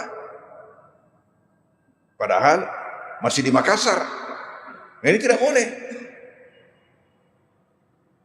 Kalau umpamanya di Makassar masuk waktu duhur, hanya dia boleh melakukan duhur. Nanti di perjalanan dia lakukan asar secara kasar tanpa jamak lagi karena sudah duhurnya sudah selesai. Dari mana dasarnya? Ini hadisnya Anas. Kali ingat? Riwayat Bukhari Muslim. Riwayat Bukhari Muslim dari Anas. Beliau mengatakan, "Shallaitu ad-duhra ma'an Nabi sallallahu alaihi wasallam bil Madinati arba'an." Beliau bersama-sama Nabi, ini Sayyidina Anas, bersama-sama Nabi mau berangkat ke Madinah. Mau berangkat ke Mekah dari Madinah. Sudah masuk waktu duhur.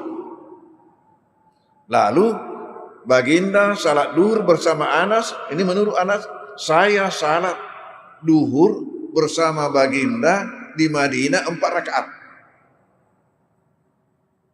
Tidak dikasar dan tidak dijamak dengan asar. Ini mau berangkat ke Madinah, ke Mekah. Sudah masuk waktu duhur. Hanya salat duhur sempurna. Ini sallaitu ad-duhra, saya salat duhur ma'an Nabi sallallahu alaihi wasallam, dengan Nabi sallallahu alaihi wasallam di Madinah arba'an 4 rakaat. Wal asra, ya. Kemudian dia salat asar bizil Hulaifah di bibir Ali, sehingga salat asar rakaat ini 2 rakaat. Jadi kasar. Jadi terpisah. Salat duhurnya dilakukan di kampung sempurna. Nanti setelah keluar dari Madinah, tiba di Zulhulaifah, namanya sekarang ini Bir Ali bagi kita, baru salat asar 2 rakaat. Berarti tidak dijamak. Duhurnya sempurna, asarnya kasar.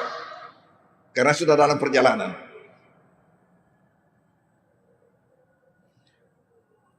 Wa Zulhulaifah, sementara Zulhulaifah harja umran al-Madinah, itu sudah keluar daripada batas Madinah, batas kota Madinah.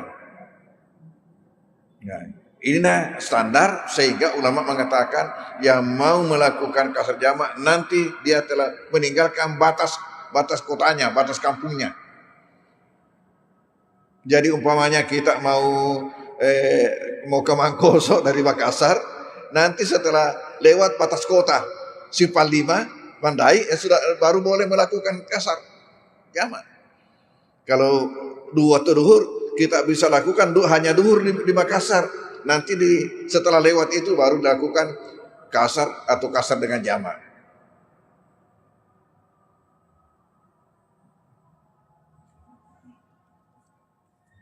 Lalu selanjutnya syarat yang ke-6 dan yang ke-7, insyaallah pengajian yang akan datang kita lanjutkan. Wallahu a'lam bishawab. Bismillahirrahmanirrahim. Sallallahu alaihi wasallam. Allahumma anfa'na bima 'allamtana wa 'allimna ma yanfa'una warzuqna ilman yanfa'una. Allahumma ij'alna minal ladzina yastami'una al-qawla fattabi'una ahsana. Allahumma arinal haqqo haqqan warina ittiba'ah wa arinal batila batilan ijtinabah. Wa sallallahu alaihi wasallam. Walhamdulillah minal Fatihah. A'udzu billahi minasy syaithanir rajim. Bismillahirrahmanirrahim. Walhamdulillahi alamin arrahmanirrahim maliki yaumiddin. Iyyaka na'budu wa iyyaka nasta'in. Shiratal mustaqim shiratal ladzina an'amta 'alaihim ghairil maghdubi 'alaihim waladdallin. Amin. Wassalamualaikum warahmatullahi wabarakatuh.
Assalamualaikum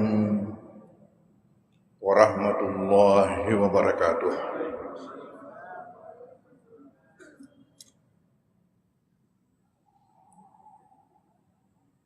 Bismillahirrahmanirrahim. Alhamdulillahi rabbil alamin. Wassalatu wassalamu ala asyrafil anbiya'il mursalin Sayyidina Muhammadin wa ala alihi wa ashabihi wa atba'ihi ajma'in.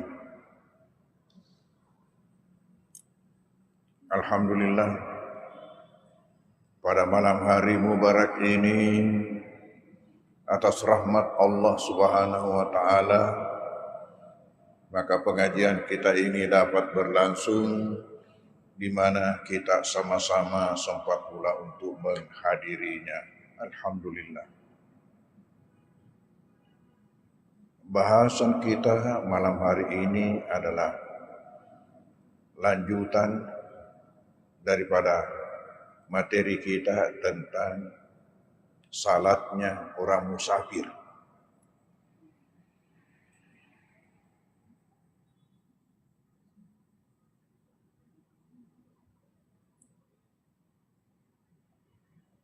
Bahwasanya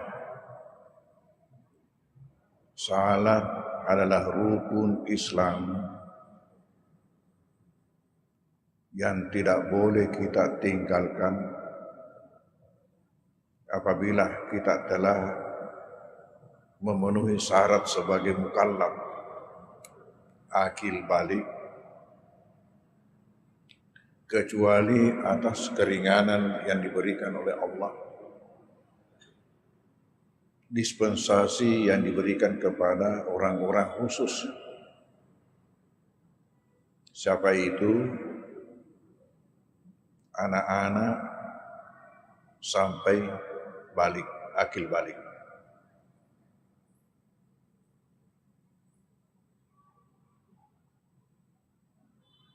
Orang gila,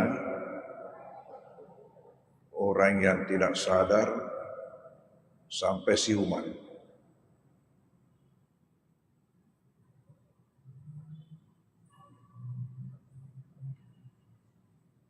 Kemudian wanita haid pada masa haidnya dan wanita melahirkan serta yang darah nifas. Selain daripada ini, manakala ada kesadaran, maka tidak boleh ditinggalkan salat. harus dilakukan. Hanya saja Allah memberikan keringanan-keringanan, umpamanya bagi orang sakit dan bagi orang musafir. Tetapi tetap wajib dia melaksanakan salat.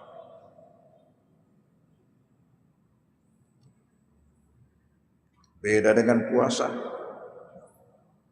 padahal sama-sama rukun.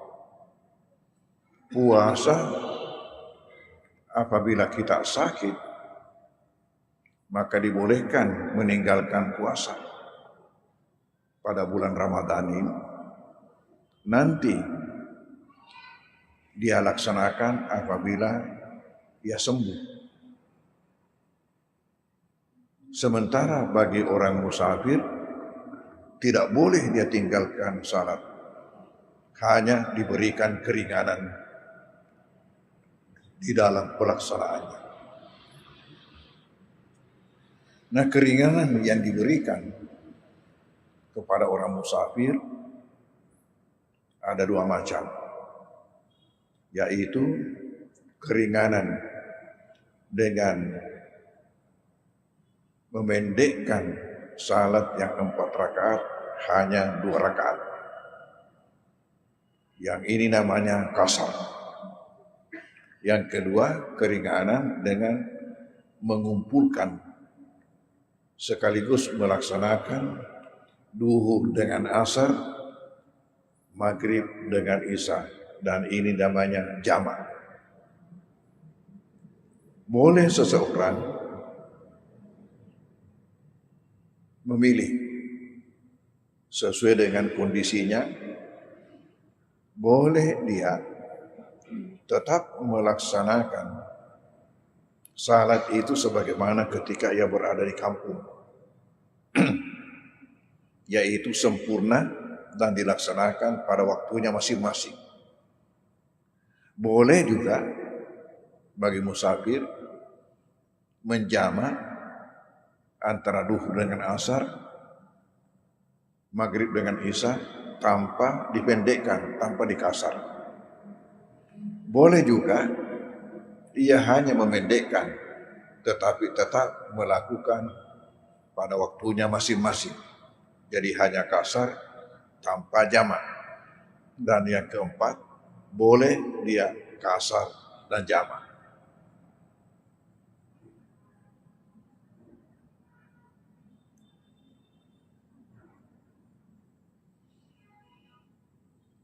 Nah, kapan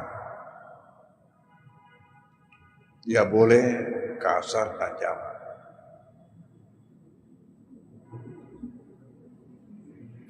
Ternyata hal ini ada 7 pertimbangan. Ada 7 pertimbangan dalam hal untuk melakukan kasar dan jamak. Yang saya baru catat susunannya. Ialah pertama, mau kemana? Karena kalau kita mau bepergian itu pertama, saya mau ke mana? Saya mau ke Balikpapan, saya mau ke Timika, saya mau ke Jakarta, dan sebagainya. Terus itu, mau kemana?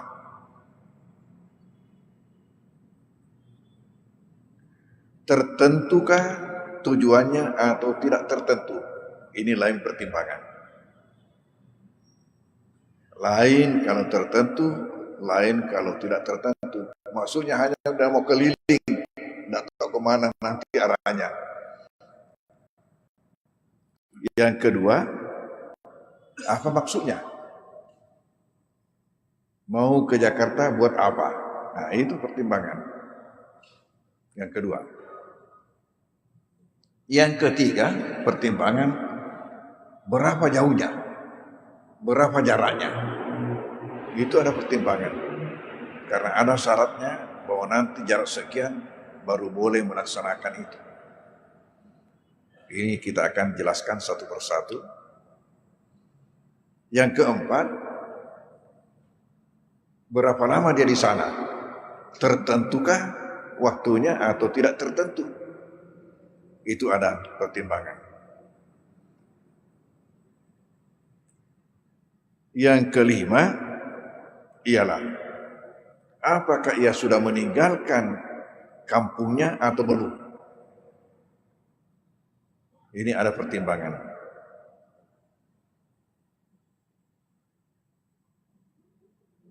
Yang keenam, salat yang dilakukan dalam perjalanan itu salat apa?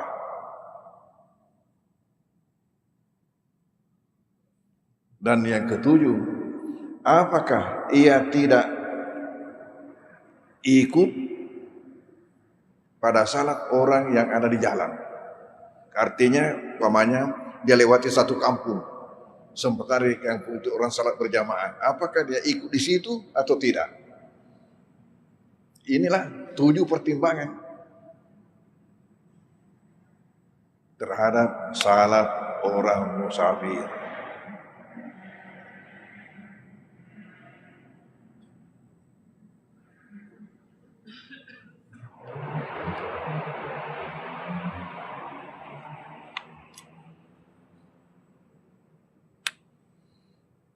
Nah, sekarang kita kembali. Pertama, mau kemana?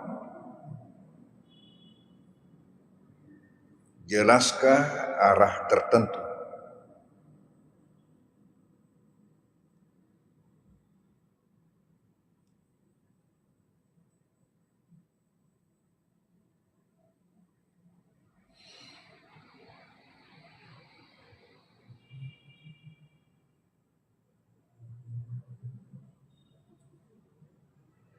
Kalau jelas arahnya tertentu, nanti dilihat apa tujuannya dan berapa jaraknya.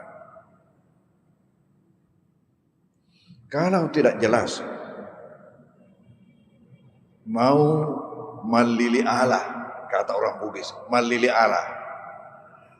Sebenarnya itu malili Allah, malili alam, nak gulilingi lino. Matuli di bawah nih, hanya keliling putar. Ini tidak boleh melakukan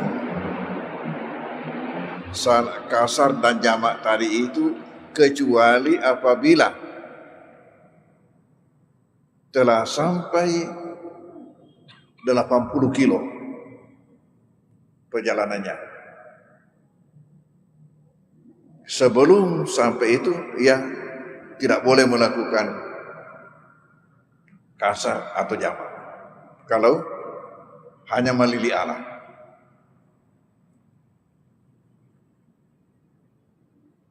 Nah, kalau tertentu tujuannya ke Jakarta, ke Balikpapan, ke Papua, dilihat apakah jaraknya cukup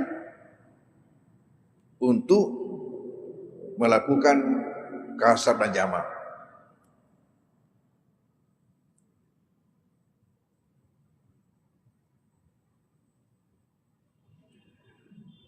Berdasarkan riwayat Ibnu Umar dan Ibnu Abbas radhiyallahu anhuma, dikatakan yaksurane wa iftirani fi arbati burden.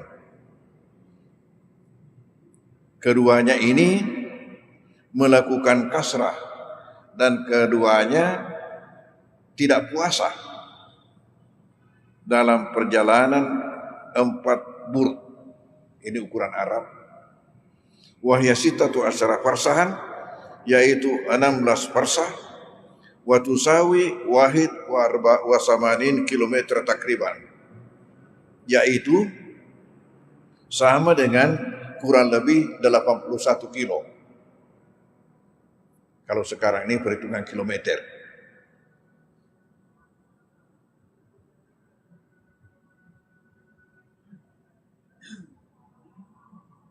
Kalau dasarnya dari Nabi mengatakan, menurut riwayat Ad-Daraqutni dari Ibnu Abbas, ya ahla Makkah, jaraknya ya,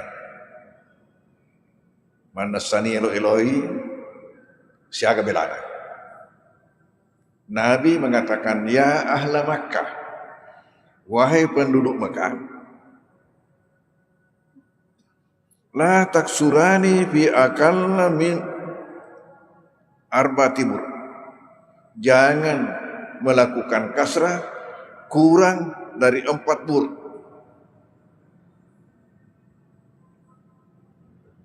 Min Makkah ila Asfan. Dari Mekah ke Asfan. Yang tadi itu sekitar 81 kilo. Wahai penduduk Mekah, jangan melakukan kasrah kurang dari 4 bur atau 81 kilo. Sama juga antara Mekah dengan Jeddah. Nah, bagaimana kalau kita ketemukan dalil yang menunjukkan bahwa Nabi melakukan ini sementara kurang dari itu, jarak yang lebih pendek? Jawabannya, kalau memang demikian, sementara beliau ada memesankan bahwa jangan melakukan ini kurang dari ini, berarti itu adalah kekhususan Nabi yang perlu kita ikuti. Apabila berbeda dilakukan Nabi dengan berbeda yang disuruhkan, yang kita ikuti ialah yang disuruhkan oleh Nabi. Contohnya, Nabi punya istri lebih dari 4. Sementara menurut Al-Quran dan menurut praktek pada masa Nabi, sahabat-sahabat yang punya istri lebih dari 4 disuruh ceraikan sebagiannya dan disisakan hanya 4. Berarti kekhususan Nabi ini, yang diperintahkan Nabi itu yang harus kita ikuti. Maka demikian juga ini mengenai perjalanan.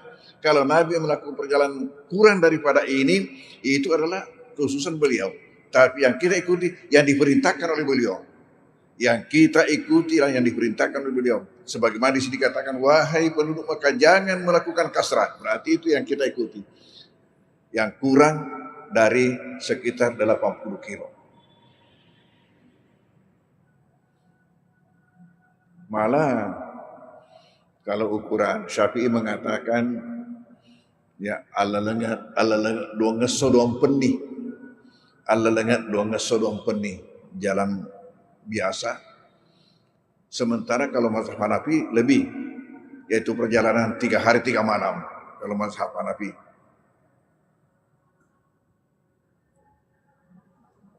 ini jarak. Nah, macam ini itulah yang boleh melakukan kasrah dan jamak dalam perjalanan. Tertentu tujuannya dan jaraknya mencapai syarat. Syarat itu tadi.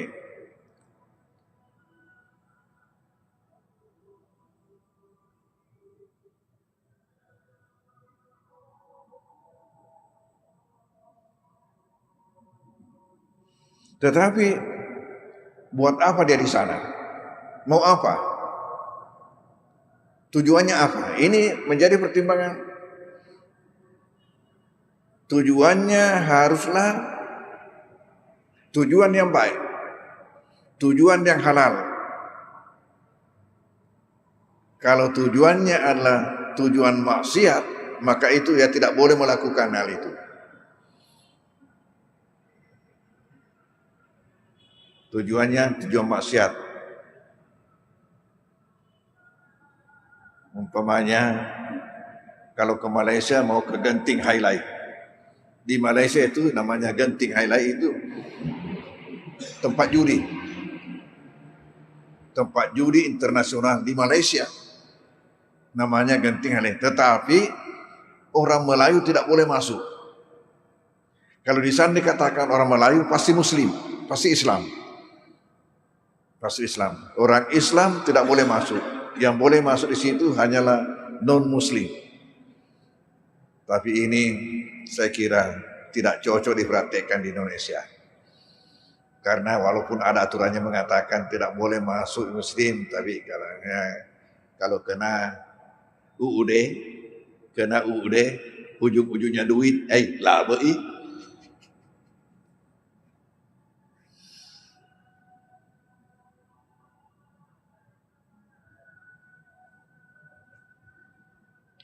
Gitu, jadi sudah 3. Kemana, jaraknya apa, berapa, tujuannya apa. Kemana tertentu tujuannya. Kalau tertentu tujuannya, kapan nanti dia sudah tinggalkan rumahnya, sudah boleh dilakukan. Kalau jaraknya juga cukup, tadi itu, ya, tertentu tujuannya dan niatnya halal. Sudah 3 syarat.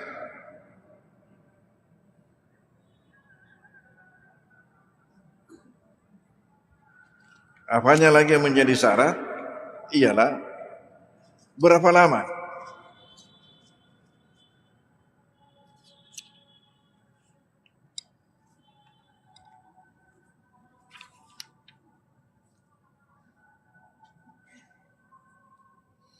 Di sini dikatakan alla yanwil musafir iqamata arba'ati ayyamin ghairi yaumai ad-dukhuli warju' fil makani alladhi yusafiru ilaih. Ia tidak berniat untuk tinggal di tempat tujuannya itu 4 hari selain daripada hari kedatangannya dan hari keluarnya. Jadi berarti 6 hari dengan hari kedatangan dan hari keluar. 4 hari di tempat tujuan itu. Kan begini, ada orang pergi ke suatu tempat memang sudah tertentu, saya sekian lama. Sama yang umpamanya kita mau pergi umrah, sudah tahu itu. Kita akan berangkat tanggal sekian, pulang tanggal sekian. Begitu juga kalau kita pergi ke suatu tempat selain daripada ini, umpamanya ke Papua, ke Timika atau ke Jayapura, ada kalanya sudah tertentu, tiketnya sudah pulang balik tiketnya sudah retain. Tanggal sekian saya pergi, tanggal sekian saya pulang, tertentu. Nah itu dilihat. 4 hari kah dia di sana atau lebih? 4 hari kah dia di sana atau lebih? Itu menurut tiketnya. Ia boleh melakukan itu dalam batas 4 hari. Kalau tertentu waktu perginya dan waktu pulangnya, ia hanya boleh melakukan kasar jamak di sana selain perjalanan di sana 4 hari. Kalau lebih daripada itu, dia sudah harus menyempurnakan. Tetapi kalau tidak tertentu waktu kepulangannya, kan ada juga hanya one way tiketnya. Kapan pulang? Ya, saya belum tahu lagi. Melihat kondisi di sana. Umpamanya pergi menagih utang, mungkin direncanakan 1 minggu menjadi 2 minggu. Karena bisa saja orang yang ditagih utangnya itu menunggak lagi, tolong nanti lusa atau jadi ditunggu lagi. Ini tidak tertentu. Kalau tidak tertentu itu diberi batas sampai 18 hari.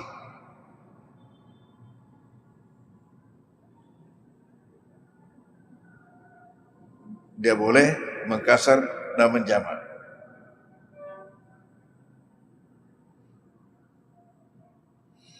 Alla yanwiyal musafiru iqamata arba'ati ayyamin ghairi yaumai ad-duhuli warruju'. Yaitu si musafir tadi ini tidak berniat untuk tinggal 4 hari selain daripada hari masuknya, hari datangnya dan hari keluarnya, hari pulangnya. Fil makan ladzi yusafir, di tempat di mana dia musafir. Fa idza nawa dzalik, apabila ia berniat itu, berniat lebih, asbahatil baldatul lati yusafir laha, menjadilah negeri di mana ia pergi, fi hukmi muatinihi, pada dalam hukum kampungnya. Kepereke ni kampung dan Nalawi. kalau sudah lebih. Wa mahalli ikamatihi, dan tempat tinggalnya. Falam ya'ud yajuzu lahu al-kasru fiha, maka tidak boleh lagi melakukan kasar di sana. Wa yabqa lahu haqqul kasri fi at-tariq, dan tersisalah haknya untuk melakukan kasar di jalan, perjalanan pulang. Jadi saya ulangi, kita mau pergi ke satu tempat, tertentu atau tidak tertentu. Kalau tertentu, maka kita boleh nanti melakukan kasar jamak di perjalanan. Tapi kalau tidak tertentu, nanti boleh melakukan kasar jamak apabila sudah sampai 80 kilo. Kalau tidak tertentu. Dan ini juga syaratnya adalah dengan tujuan yang halal. Kalau tujuan maksiat tidak boleh, tidak berlaku baginya keringanan ini. Kemudian yang ketiga ialah berapa lama di sana, di tempat tujuan. Yang dibenarkan kalau tertentu waktunya hanya berhak melakukan kasar jamak 4 hari di sana. Lebih dari itu dia harus menyempurnakan. Apa je ku mendeki umrah dega waktu matrubi ilalu berjamaah. Ya, lenyek nih aruki ya, lenyek nih kuletuk nih aru masalah.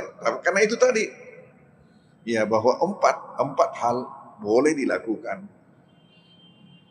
orang musafir. Tetapi untuk kasar jamaknya ini ada syarat-syaratnya, inilah syarat-syaratnya.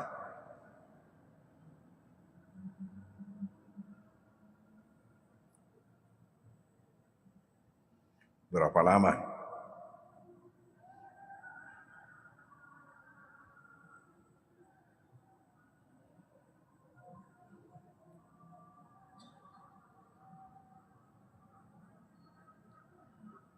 Kalau tertentu waktu pulangnya hanya boleh mengkasar jamak kalau dia tinggal di sana itu 4 hari.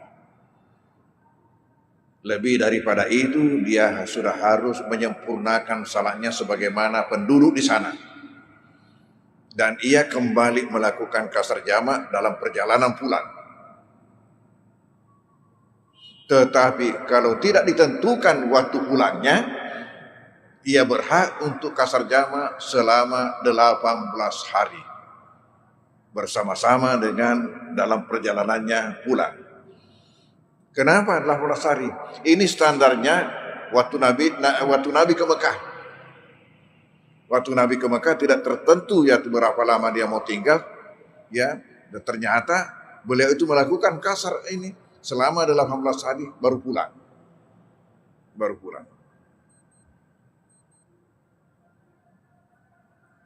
Kemudian syarat yang lain, yang kelima, ialah nanti berlaku kasar jamak ini yang memenuhi syarat tadi itu apabila dia sudah tinggalkan kampungnya.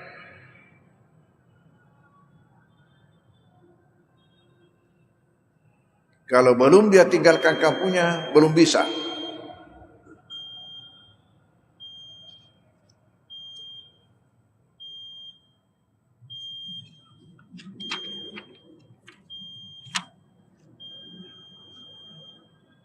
Dari mana dasarnya?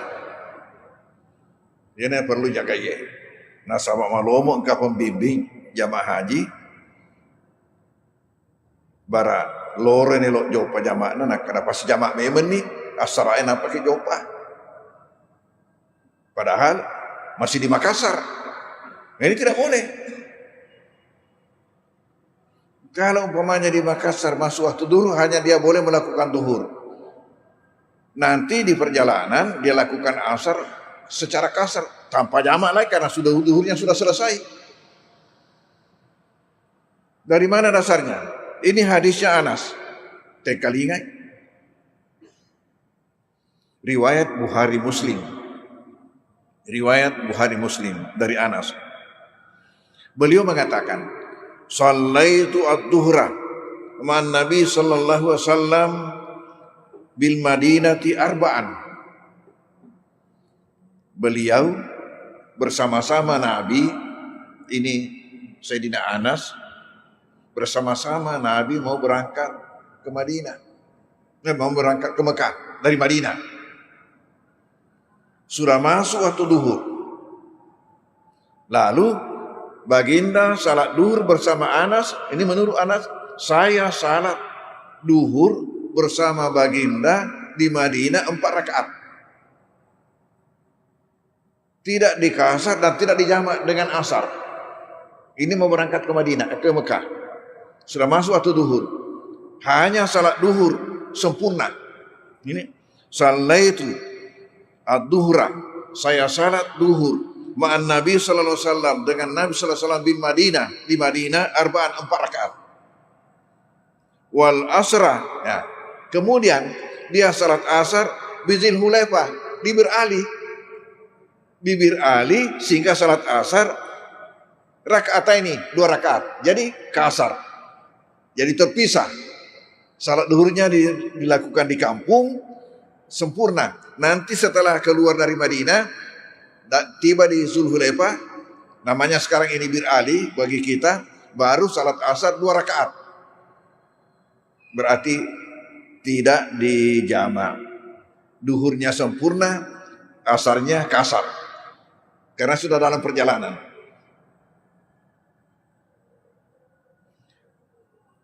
Wa Zulhulaifah, sementara Zulhulaifah hari umran al-Madinah, itu sudah keluar daripada batas Madinah, batas kota Madinah. Nah, inilah standar sehingga ulama mengatakan yang mau melakukan kasar jamak nanti dia telah meninggalkan batas kotanya, batas kampungnya. Jadi umpamanya kita mau ke Mangkoso dari Makassar, nanti setelah lewat batas kota Simpang 5, Mandai, sudah baru boleh melakukan kasar jamak.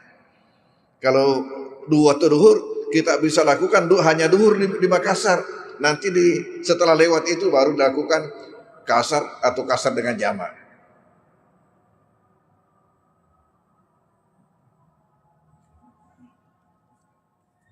Lalu selanjutnya syarat yang ke-6 dan yang ke-7, insyaallah pengajian yang akan datang kita lanjutkan. Wallahu a'lam bishawab. Bismillahirrahmanirrahim. Sallallahu alaihi wasallam. Allahumma anfa'na bima 'allamtana wa 'allimna ma yanfa'una warzuqna ilman yanfa'una. Allahumma ij'alna minal ladzina yastami'una al-qawla fattabi'una ahsana. Allahumma arinal haqqo haqqan warina ittiba'ah wa arinal batila batilan ijtinabah. Wa sallallahu alaihi wasallam. Walhamdulillah minal Fatihah. A'udzu billahi minasy syaithanir rajim. Bismillahirrahmanirrahim. Walhamdulillahi alamin arrahmanirrahim maliki yaumiddin. Iyyaka na'budu wa iyyaka nasta'in. Shiratal mustaqim shiratal ladzina an'amta 'alaihim ghairil maghdubi 'alaihim waladdallin. Amin. Wassalamualaikum warahmatullahi wabarakatuh.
Assalamualaikum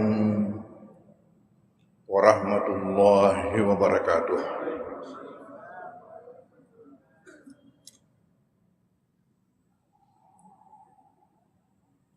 Bismillahirrahmanirrahim. Alhamdulillahi rabbil alamin.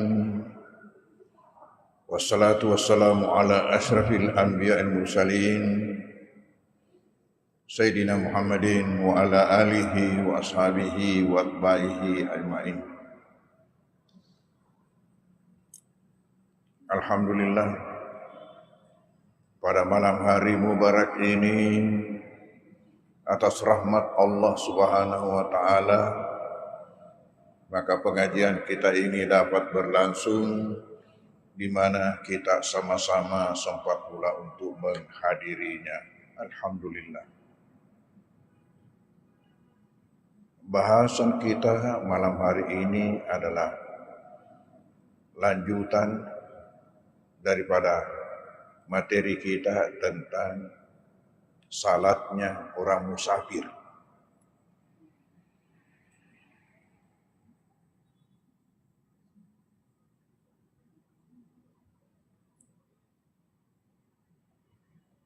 Bahwasanya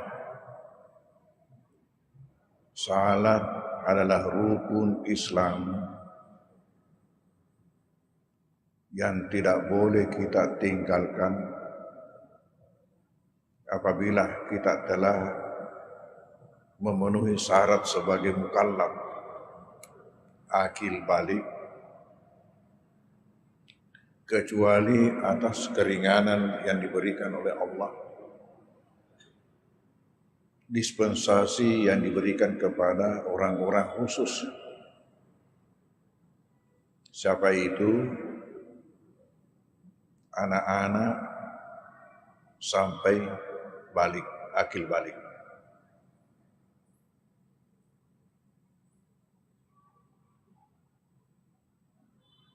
Orang gila, orang yang tidak sadar, sampai siuman.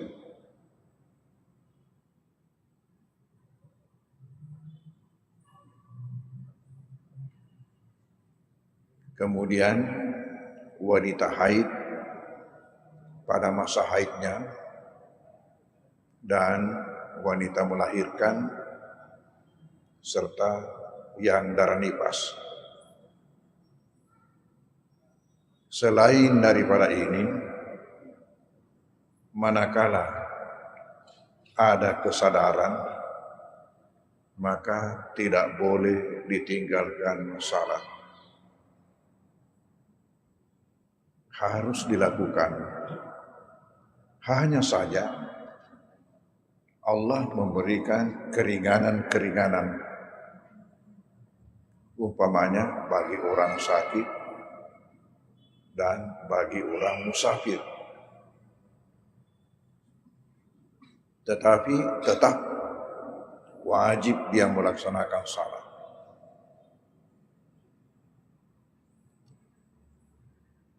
Beda dengan puasa, padahal sama-sama rukun. Puasa apabila kita sakit, maka dibolehkan meninggalkan puasa pada bulan Ramadan ini.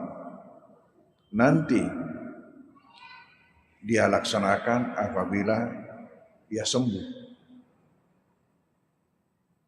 Sementara bagi orang musafir tidak boleh dia tinggalkan salat, hanya diberikan keringanan di dalam pelaksanaannya. Nah, keringanan yang diberikan kepada orang musafir ada dua macam, yaitu keringanan dengan memendekkan salat yang 4 rakaat hanya 2 rakaat. Yang ini namanya qasar.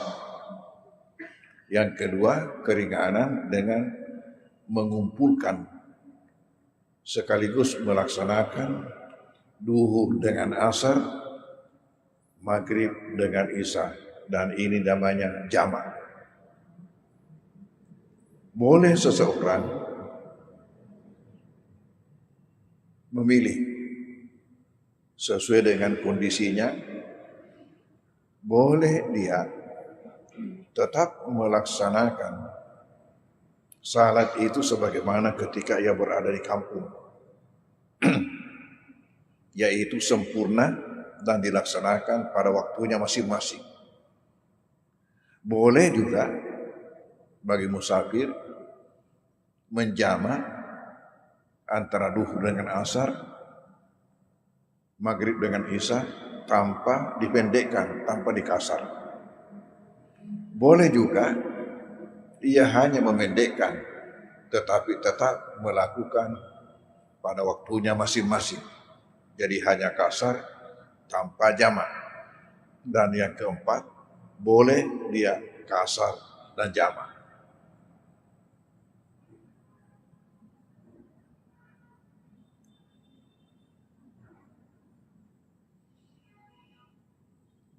Nah, kapan dia boleh kasar dan jamak?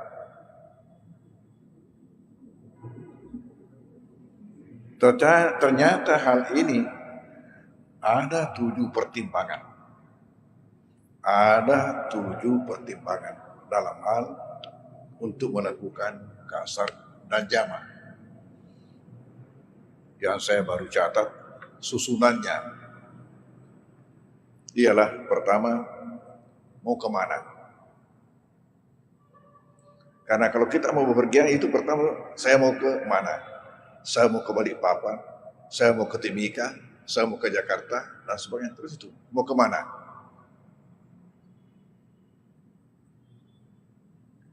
Tertentukah tujuannya atau tidak tertentu? Ini lain pertimbangan. Lain kalau tertentu, lain kalau tidak tertentu. Maksudnya hanya udah mau keliling, tidak tahu kemana nanti arahnya. Yang kedua, apa maksudnya? Mau ke Jakarta buat apa? Nah, itu pertimbangan. Yang kedua. Yang ketiga, pertimbangan berapa jauhnya? Berapa jaraknya? Itu ada pertimbangan. Karena ada syaratnya bahwa nanti jarak sekian baru boleh melaksanakan itu. Ini kita akan jelaskan satu persatu. Yang keempat, berapa lama dia di sana? Tertentukah waktunya atau tidak tertentu? Itu ada pertimbangan. Yang kelima ialah apakah ia sudah meninggalkan kampungnya atau belum. Ini ada pertimbangan.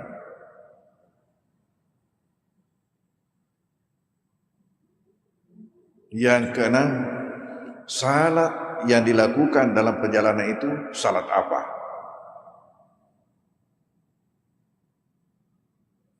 Dan yang ketujuh, apakah ia tidak ikut pada salat orang yang ada di jalan? Artinya, umpamanya dia lewati satu kampung, sementara di kampung itu orang salat berjamaah. Apakah dia ikut di situ atau tidak? Inilah 7 pertimbangan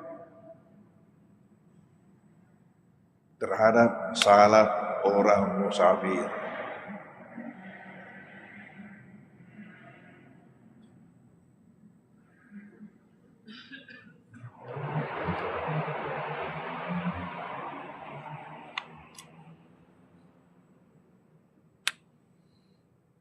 Nah, sekarang kita kembali. Pertama, mau kemana? Jelaskah arah tertentu?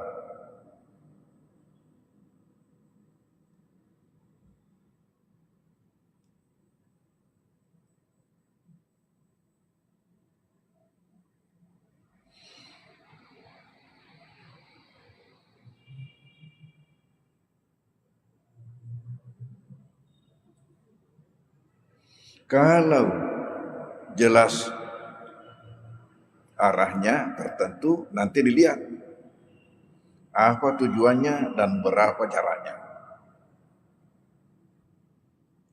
Kalau tidak jelas,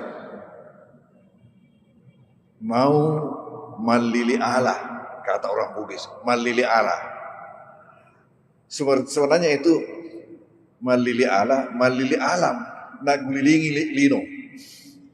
Matu lili bawah mi, hanya keliling putar.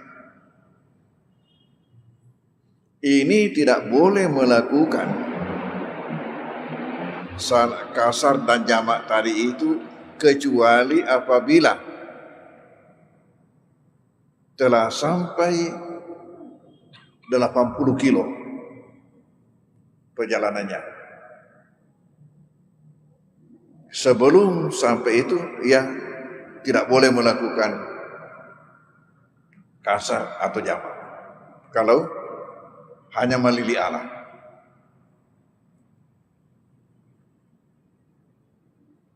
Nah, kalau tertentu tujuannya ke Jakarta, ke Balikpapan, ke Papua, dilihat apakah jaraknya cukup untuk melakukan kasar dan jamak.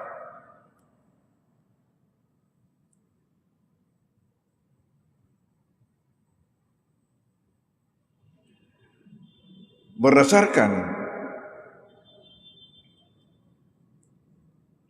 riwayat Ibnu Umar dan Ibnu Abbas radhiyallahu anhuma, dikatakan yaksurane wa iftirani fi arbati burden. Keduanya ini melakukan kasrah dan keduanya tidak puasa dalam perjalanan 4 burd.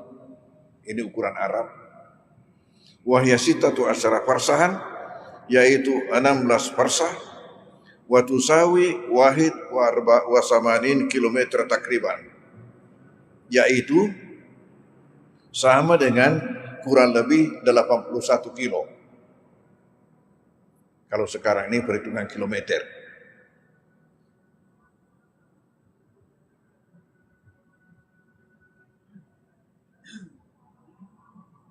Kalau dasarnya dari Nabi mengatakan, menurut riwayat Ad-Darqutni dari Ibnu Abbas, ya ahla Makkah, jaraknya ya, manasani elo Elohi siaga belana. Nabi mengatakan, ya ahla Makkah, wahai penduduk Mekah, la taksurani fi akalla min arba tibur. Jangan melakukan kasrah kurang dari 4 bur.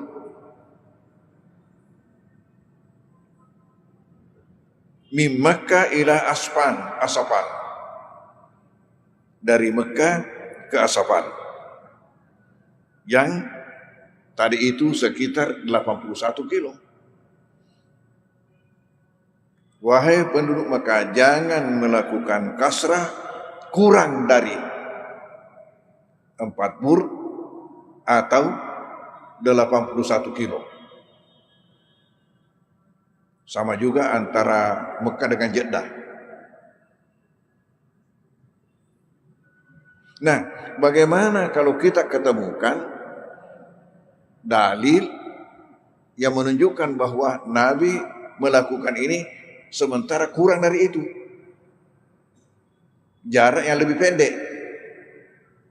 Jawabannya, kalau memang demikian, sementara beliau ada memusatkan bahwa jangan melakukan ini kurang dari ini, berarti itu adalah kekhususan Nabi yang perlu kita ikuti. Apabila berbeda dilakukan Nabi dengan berbeda yang disuruhkan, yang kita ikuti ialah yang disuruhkan oleh Nabi.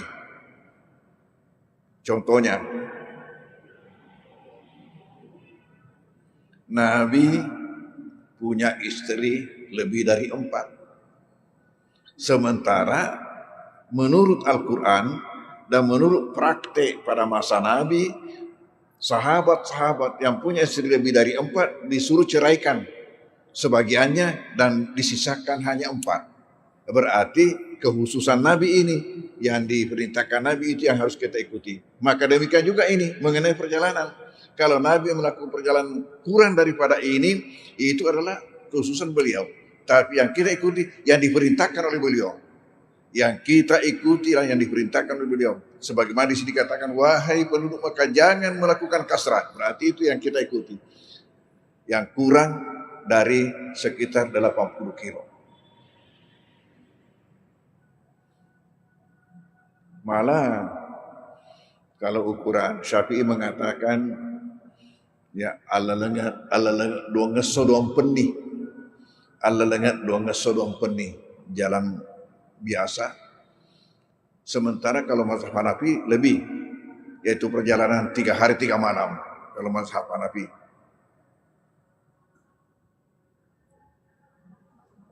Ini jarak.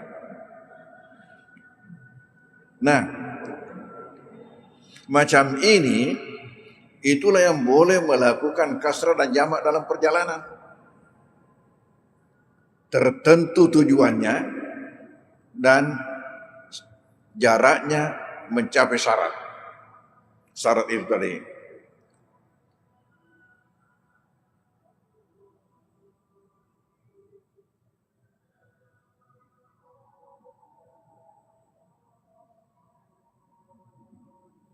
Tetapi buat apa dia di sana? Mau apa?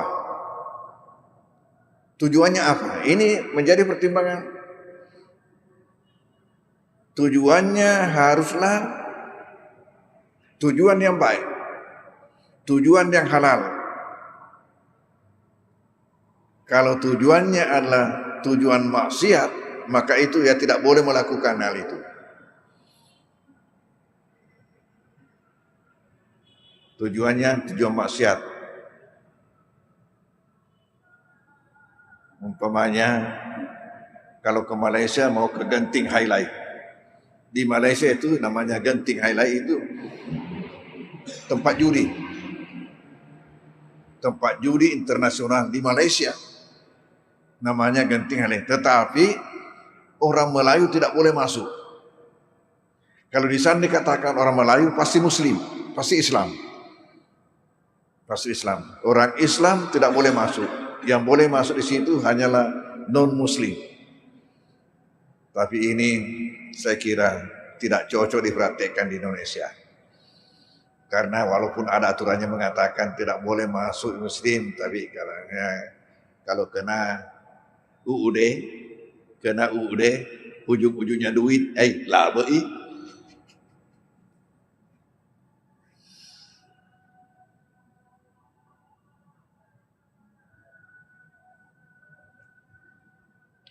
Gitu, jadi sudah 3. Kemana, jaraknya apa, berapa, tujuannya apa. Kemana tertentu tujuannya. Kalau tertentu tujuannya, kapan nanti dia sudah tinggalkan rumahnya, sudah boleh dia lakukan. Kalau jaraknya juga cukup, tadi itu, ya, tertentu tujuannya dan niatnya halal. Sudah 3 syarat.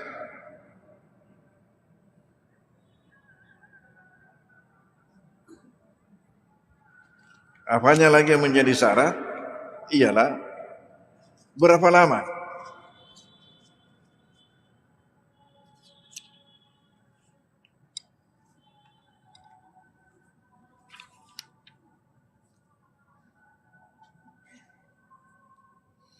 Di sini dikatakan alla yanwil musafir iqamata arba'ati ayyamin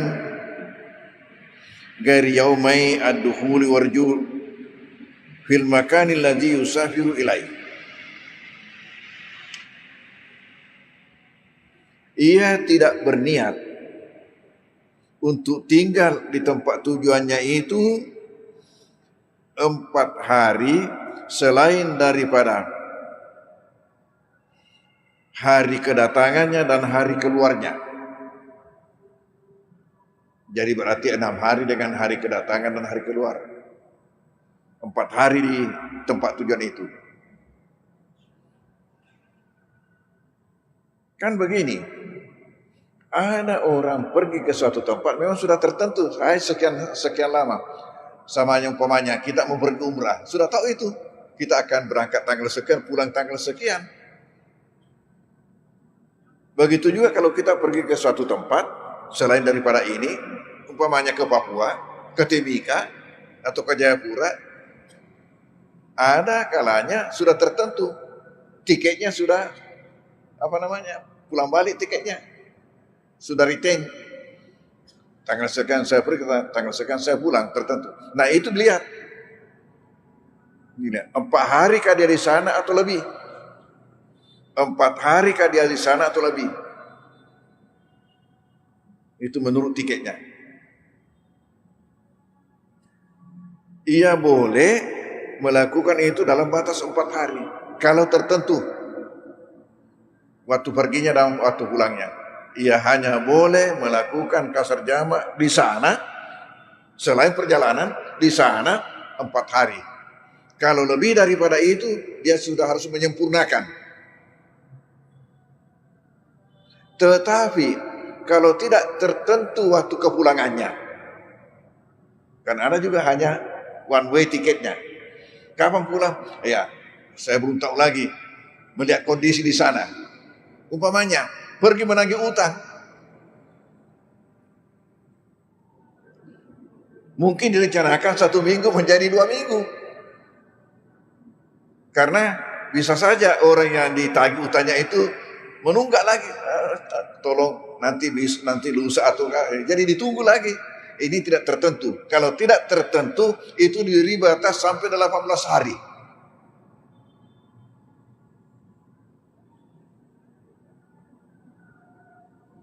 Dia boleh mengkasar dan menjamak.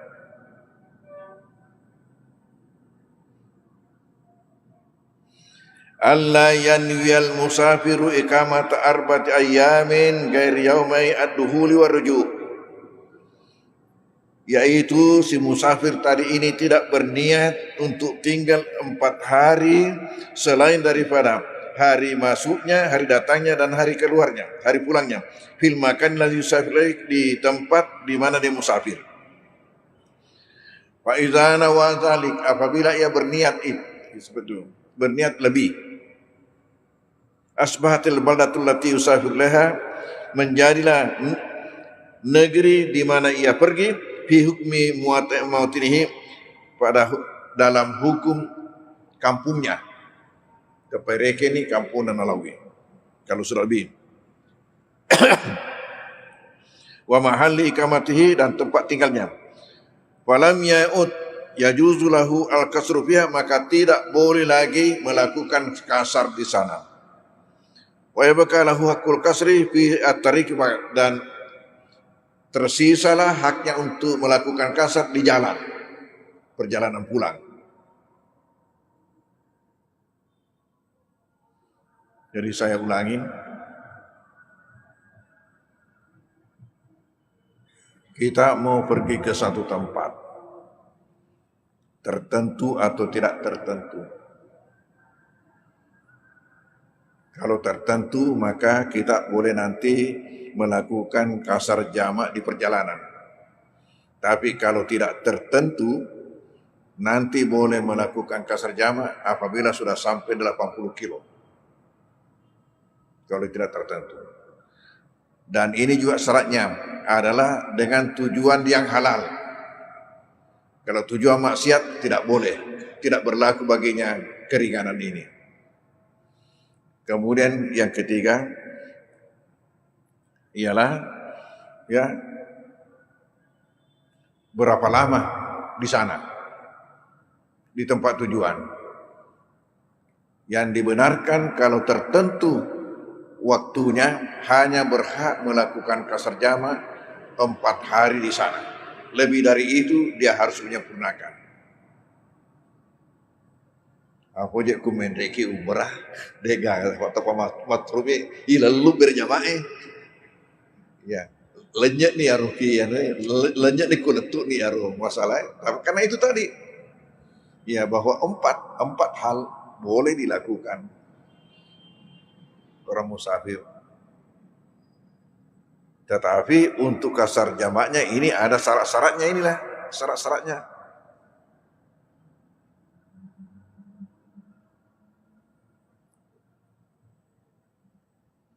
Berapa lama?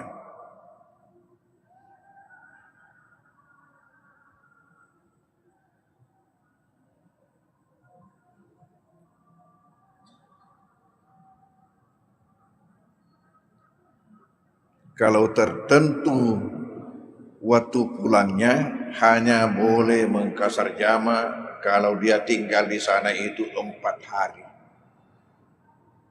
Lebih daripada itu dia sudah harus menyempurnakan salatnya sebagaimana penduduk di sana. Dan ia kembali melakukan kasar jamak dalam perjalanan pulang. Tetapi kalau tidak ditentukan waktu pulangnya, ia berhak untuk kasar jamak selama 18 hari bersama-sama dengan dalam perjalanannya pulang. Kenapa 18 hari? Ini standarnya waktu Nabi ke Mekah. Waktu Nabi ke Mekah tidak tertentu ya berapa lama dia mau tinggal, ya. Dan ternyata beliau itu melakukan kasar ini selama 18 hari baru pulang.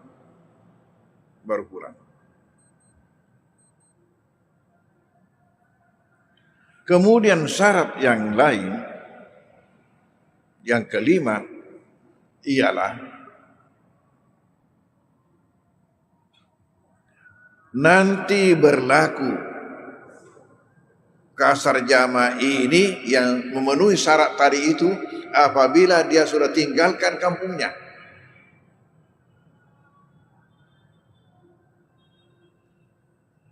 Kalau belum dia tinggalkan kampungnya, belum bisa.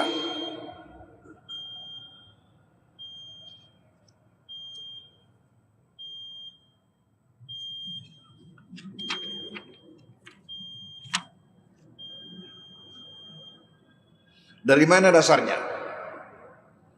Ini perlu jaga ya. Nah, sama malomo engkau pembimbing jamaah haji, bara lore ni lo jopa jamaah na kenapa si jamaah memen ni asarain apa ke jopa? Padahal masih di Makassar. Ini tidak boleh. Kalau umpamanya di Makassar masuk waktu duhur, hanya dia boleh melakukan duhur. Nanti di perjalanan dia lakukan asar secara kasar tanpa jamak lagi karena sudah duhurnya sudah selesai. Dari mana dasarnya? Ini hadisnya Anas. Kali ingat? Riwayat Bukhari Muslim. Riwayat Bukhari Muslim dari Anas. Beliau mengatakan, "Shallaitu ad-duhra ma'an Nabi sallallahu alaihi wasallam bil Madinati arba'an." Beliau bersama-sama Nabi, ini Sayyidina Anas, bersama-sama Nabi mau berangkat ke Madinah. Mau berangkat ke Mekah dari Madinah. Sudah masuk waktu duhur. Lalu baginda salat duhur bersama Anas. Ini menurut Anas, saya salat duhur bersama baginda di Madinah 4 rakaat. Tidak dikasar dan tidak dijamak dengan asar. Ini mau berangkat ke Madinah, ke Mekah. Sudah masuk waktu duhur. Hanya salat duhur sempurna. Ini salaitu ad-duhra, saya salat duhur ma'an Nabi sallallahu alaihi wasallam, dengan Nabi sallallahu alaihi wasallam di Madinah arba'an 4 rakaat. Wal asra, ya. Kemudian dia salat asar bizil Hulaifah, di Bir Ali, sehingga salat asar rakaat ini 2 rakaat. Jadi kasar. Jadi terpisah.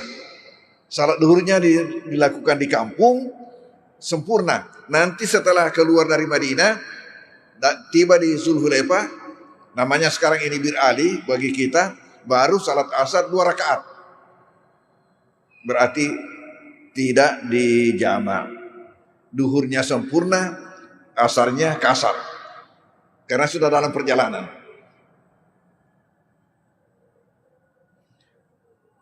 Wa Zulhulaifah, sementara Zulhulaifah harja umran al-Madinah, itu sudah keluar daripada batas Madinah, batas kota Madinah. Nah, inilah standar, sehingga ulama mengatakan yang mau melakukan kasar jamak nanti dia telah meninggalkan batas kotanya, batas kampungnya. Jadi umpamanya kita mau ke Mangkoso dari Makassar, nanti setelah lewat batas kota Simpang 5, Mandai, sudah baru boleh melakukan kasar jamak. Kalau waktu duhur kita bisa lakukan hanya duhur di Makassar. Nanti setelah lewat itu baru dilakukan kasar atau kasar dengan jamak.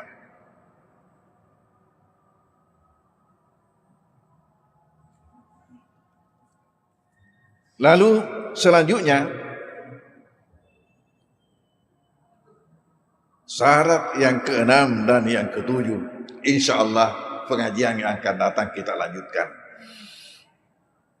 Wallahu a'lam bishawab. Bismillahirrahmanirrahim. Sallallahu alaihi wasallam. Allahumma anfa'na bima 'allamtana wa 'allimna ma yanfa'una warzuqna ilman yanfa'una. Allahumma ij'alna minal ladzina yastami'una al-qawla fattabi'una ahsana. Allahumma arinal haqqo haqqan warina ittiba'ah wa arinal batila batilan ijtinabah. Wa sallallahu alaihi wasallam. Alhamdulillah minal Fatihah. A'udzu billahi minasy syaithanir rajim. Bismillahirrahmanirrahim. Walhamdulillahi rahmanir maliki yaumiddin. Iyyaka na'budu wa iyyaka nasta'in. Shiratal mustaqim, shiratal ladzina an'amta 'alaihim ghairil maghdubi 'alaihim waladdallin. Amin. Wassalamualaikum warahmatullahi wabarakatuh.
Assalamualaikum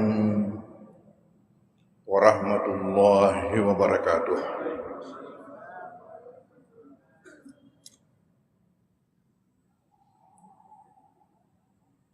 Bismillahirrahmanirrahim. Alhamdulillahi rabbil alamin. Wassalatu wassalamu ala asyrafil anbiya'il mursalin Sayyidina Muhammadin wa ala alihi wa ashabihi wa atba'ihi ajma'in. Alhamdulillah, pada malam hari mubarak ini, atas rahmat Allah Subhanahu wa ta'ala, maka pengajian kita ini dapat berlangsung di mana kita sama-sama sempat pula untuk menghadirinya. Alhamdulillah. Bahasan kita malam hari ini adalah lanjutan daripada materi kita tentang salatnya orang musafir.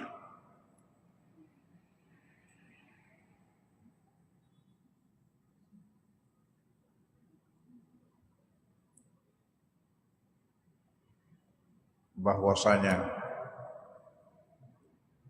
salat adalah rukun Islam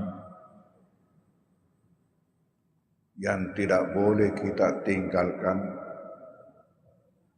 apabila kita telah memenuhi syarat sebagai mukallaf, akil balik, kecuali atas keringanan yang diberikan oleh Allah, dispensasi yang diberikan kepada orang-orang khusus. Siapa itu? Anak-anak sampai balik, akil balik.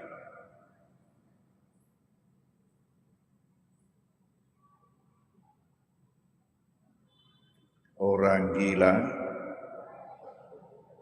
orang yang tidak sadar, sampai siuman.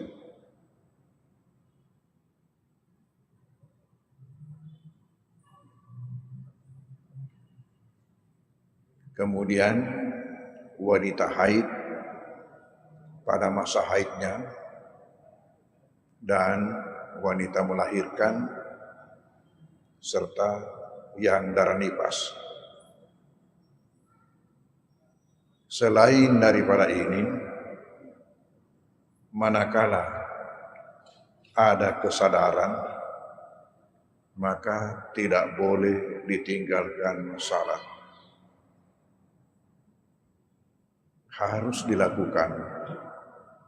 Hanya saja Allah memberikan keringanan-keringanan, umpamanya bagi orang sakit dan bagi orang musafir. Tetapi tetap wajib dia melaksanakan salat.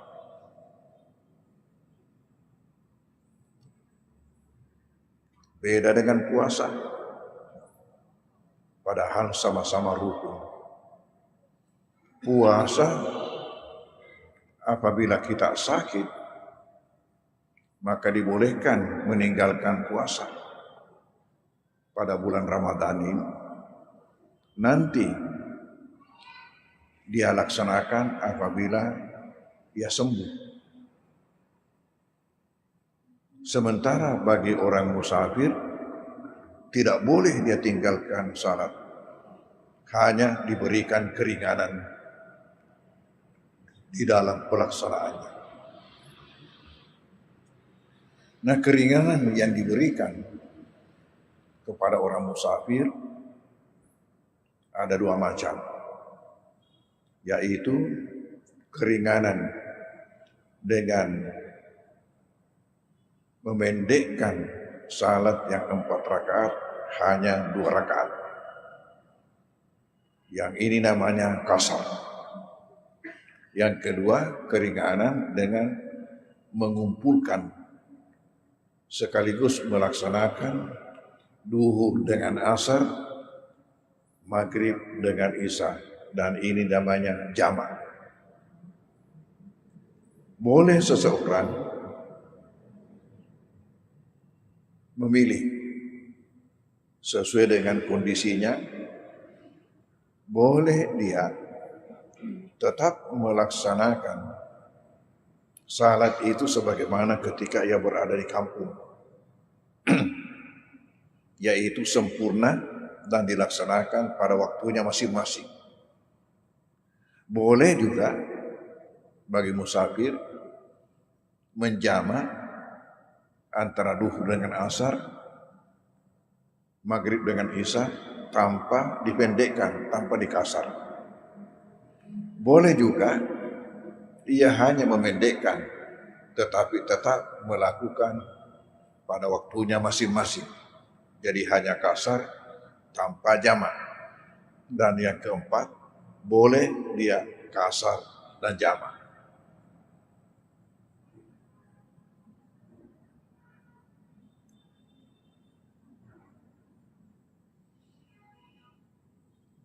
Nah, kapan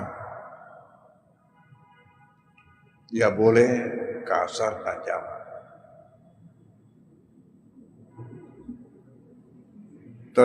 Ternyata hal ini ada 7 pertimbangan.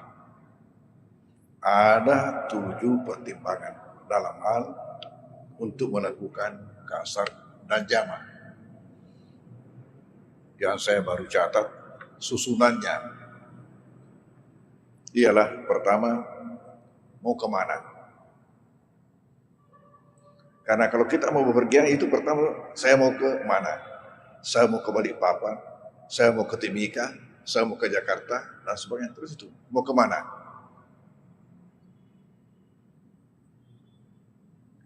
Tertentukah tujuannya atau tidak tertentu? Ini lain pertimbangan. Lain kalau tertentu, lain kalau tidak tertentu. Maksudnya hanya udah mau keliling, tidak tahu kemana nanti arahnya. Yang kedua, apa maksudnya? Mau ke Jakarta buat apa? Nah, itu pertimbangan. Yang kedua. Yang ketiga, pertimbangan berapa jauhnya? Berapa jaraknya? Itu ada pertimbangan. Karena ada syaratnya bahwa nanti jarak sekian baru boleh melaksanakan itu. Ini kita akan jelaskan satu persatu. Yang keempat, berapa lama dia di sana? Tertentukah waktunya atau tidak tertentu? Itu ada pertimbangan. Yang kelima ialah apakah ia sudah meninggalkan kampungnya atau belum. Ini ada pertimbangan.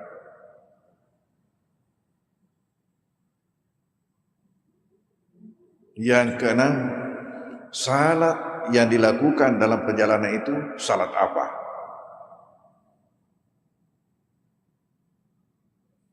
Dan yang ketujuh, apakah ia tidak ikut pada salat orang yang ada di jalan? Artinya, umpamanya dia lewati satu kampung, sementara di kampung itu orang salat berjamaah. Apakah dia ikut di situ atau tidak? Inilah 7 pertimbangan terhadap salat orang musafir.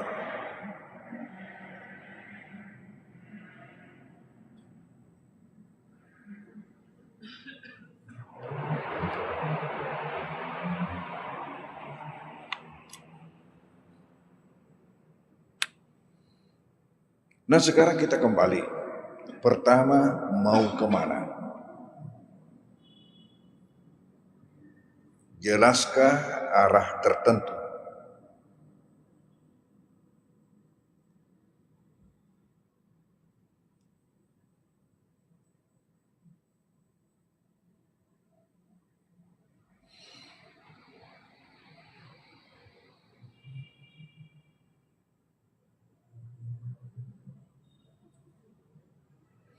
Kalau jelas arahnya tertentu, nanti dilihat apa tujuannya dan berapa jaraknya. Kalau tidak jelas, mau malili Allah, kata orang Bugis, malili Allah. Sebenarnya itu malili Allah, malili alam, nak gulilingi lino. Matuli di bawah nih, hanya keliling putar. Ini tidak boleh melakukan salat kasar dan jamak tadi itu kecuali apabila telah sampai 80 kilo perjalanannya. Sebelum sampai itu, ya tidak boleh melakukan kasar atau jamak. Kalau hanya malili Allah.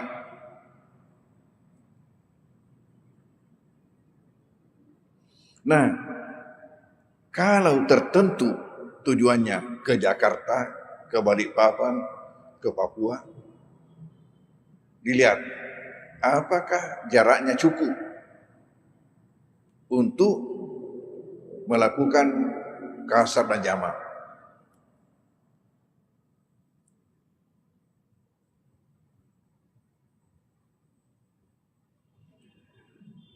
Berdasarkan riwayat Ibnu Umar dan Ibnu Abbas radhiyallahu anhuma, dikatakan yaksurane wa iftirani fi arbati burden.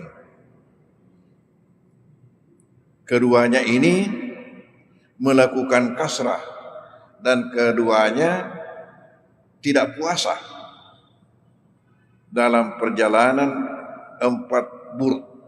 Ini ukuran Arab. Wahya sitatu asyara farsahan, yaitu 16 farsah, wa tusawi wahid wa samanin kilometer takriban, yaitu sama dengan kurang lebih 81 kilo. Kalau sekarang ini perhitungan kilometer.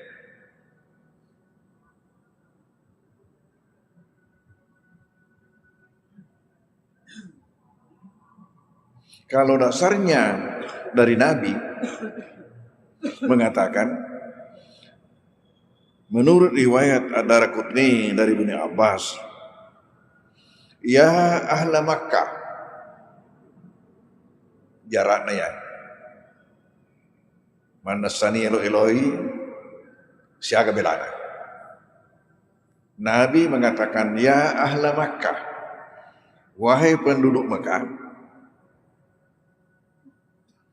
la taksurani fi akalla min arba tibur. Jangan melakukan kasrah kurang dari 4 bur.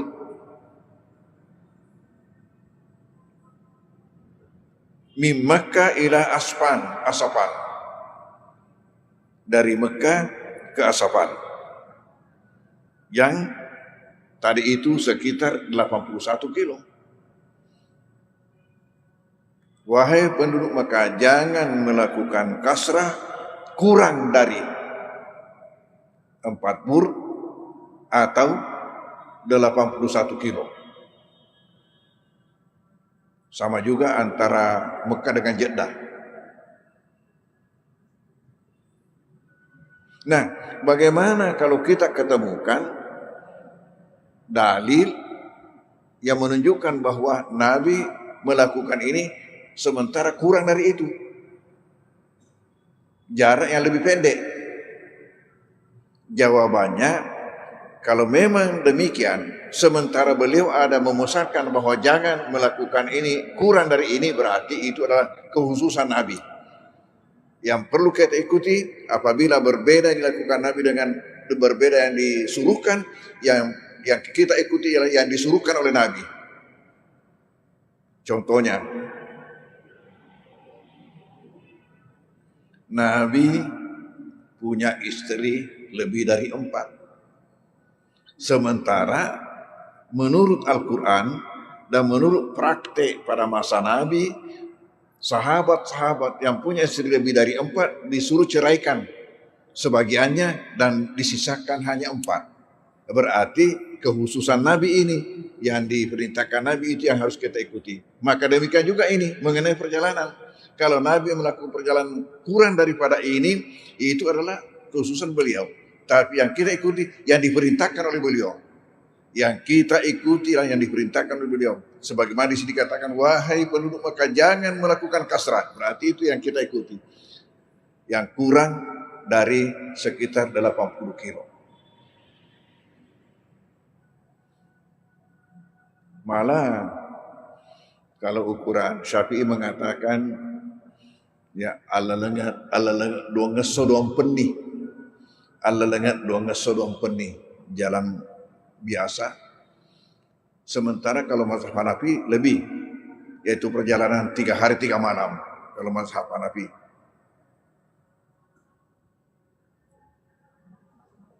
Ini jarak. Nah, macam ini itulah yang boleh melakukan kasrah dan jamak dalam perjalanan. Tertentu tujuannya dan jaraknya mencapai syarat. Syarat itu tadi.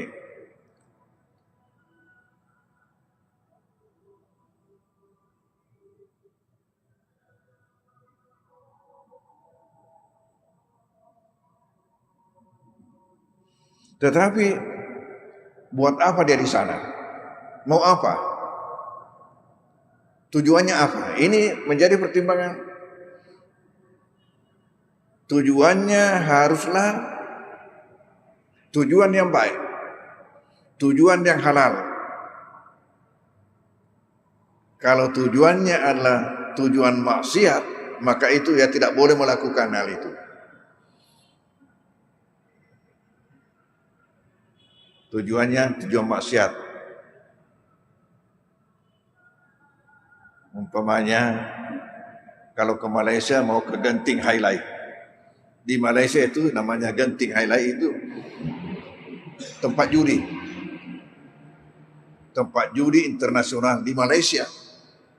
Namanya Genting Highlight. Tetapi orang Melayu tidak boleh masuk. Kalau di sana dikatakan orang Melayu pasti Muslim, pasti Islam. Pasti Islam. Orang Islam tidak boleh masuk. Yang boleh masuk di situ hanyalah non-Muslim. Tapi ini saya kira tidak cocok dipraktekkan di Indonesia. Karena walaupun ada aturannya mengatakan tidak boleh masuk Muslim, tapi kalau kena UUD, kena UUD, ujung-ujungnya duit, laba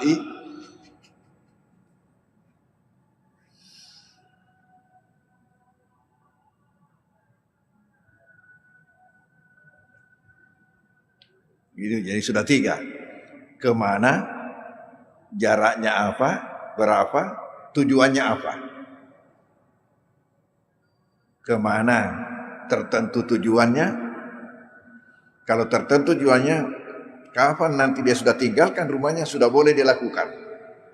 Kalau jaraknya juga cukup, tadi itu, ya, tertentu tujuannya dan niatnya halal. Sudah 3 syarat.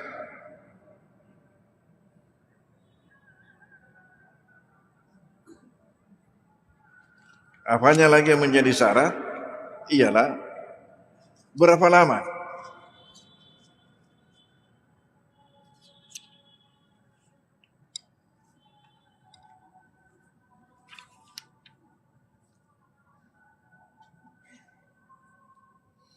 Di sini dikatakan alla yanwil musafir iqamata arba'ati ayyamin ghairi yaumai ad-dukhuli warju' fil makani alladhi yusafiru ilaih. Ia tidak berniat untuk tinggal di tempat tujuannya itu 4 hari selain daripada hari kedatangannya dan hari keluarnya. Jadi berarti 6 hari dengan hari kedatangan dan hari keluar. 4 hari di tempat tujuan itu. Kan begini, ada orang pergi ke suatu tempat memang sudah tertentu, saya sekian lama. Sama yang umpamanya kita mau pergi umrah, sudah tahu itu. Kita akan berangkat tanggal sekian, pulang tanggal sekian. Begitu juga kalau kita pergi ke suatu tempat selain daripada ini, umpamanya ke Papua, ke Timika atau ke Jayapura, ada kalanya sudah tertentu, tiketnya sudah pulang balik tiketnya sudah retain. Tanggal sekian saya pergi, tanggal sekian saya pulang, tertentu. Nah itu dilihat. 4 hari kah dia di sana atau lebih? 4 hari kah dia di sana atau lebih? Itu menurut tiketnya. Ia boleh melakukan itu dalam batas 4 hari. Kalau tertentu waktu perginya dan waktu pulangnya. Ia hanya boleh melakukan kasar jamak di sana selain perjalanan di sana 4 hari. Kalau lebih daripada itu dia sudah harus menyempurnakan. Tetapi kalau tidak tertentu waktu kepulangannya, kan ada juga hanya one way tiketnya. Kapan pulang? Ya, saya belum tahu lagi. Melihat kondisi di sana. Umpamanya pergi menagih utang, mungkin direncanakan 1 minggu menjadi 2 minggu. Karena bisa saja orang yang ditagih utangnya itu menunggak lagi, tolong nanti lusa atau jadi ditunggu lagi. Ini tidak tertentu. Kalau tidak tertentu itu diberi batas sampai 18 hari.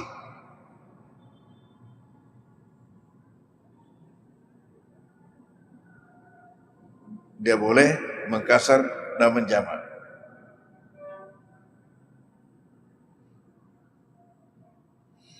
Alla yanwiyal musafiru iqamata arba'ati ayyamin ghairi yaumai ad-dukhuli warruju'.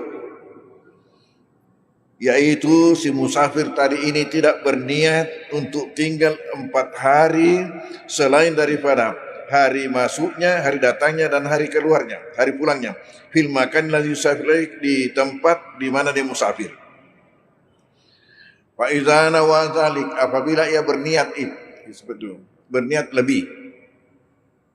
Asbahatil baldatul lati yusafir laha, menjadilah negeri di mana ia pergi fi hukmi muatinihi, pada dalam hukum kampungnya. Kepereke ni kampung dan Nalawi. kalau sudah lebih. Wa mahalli ikamatihi, dan tempat tinggalnya. Falam ya'ud yajuzu lahu al-kasru fiha, maka tidak boleh lagi melakukan kasar di sana. Wa yabqa lahu haqqul kasri fi at-tariq, dan tersisalah haknya untuk melakukan kasar di jalan, perjalanan pulang. Jadi saya ulangi, kita mau pergi ke satu tempat, tertentu atau tidak tertentu. Kalau tertentu, maka kita boleh nanti melakukan kasar jamak di perjalanan. Tapi kalau tidak tertentu, nanti boleh melakukan kasar jamak apabila sudah sampai 80 kilo. Kalau tidak tertentu. Dan ini juga syaratnya adalah dengan tujuan yang halal. Kalau tujuan maksiat tidak boleh, tidak berlaku baginya keringanan ini. Kemudian yang ketiga ialah berapa lama di sana, di tempat tujuan. Yang dibenarkan kalau tertentu waktunya, hanya berhak melakukan kasar jamak 4 hari di sana. Lebih dari itu dia harus menyempurnakan. Aku je ku mendeki umrah dega waktu matrubi ilalu berjamaah. Ya, lenyek nih aruki ya, lenyek nih kuletuk nih aru masalah. Karena itu tadi, ya bahwa empat hal boleh dilakukan orang musafir. Tetapi untuk kasar jamaknya ini ada syarat-syaratnya, inilah syarat-syaratnya.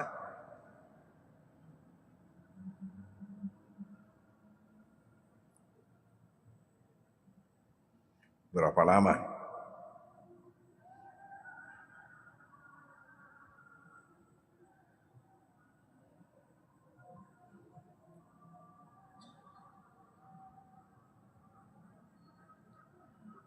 Kalau tertentu waktu pulangnya hanya boleh mengkasar jamak kalau dia tinggal di sana itu 4 hari. Lebih daripada itu dia sudah harus menyempurnakan salatnya sebagaimana penduduk di sana. Dan ia kembali melakukan kasar jamak dalam perjalanan pulang. Tetapi kalau tidak ditentukan waktu pulangnya, ia berhak untuk kasar jamak selama 18 hari. Bersama-sama dengan dalam perjalanannya pulang. Kenapa 18 hari? Ini standarnya waktu Nabi ke Mekah. Waktu Nabi ke Mekah tidak tertentu ya berapa lama dia mau tinggal, ya. Dan ternyata beliau itu melakukan kasar ini selama 18 hari baru pulang.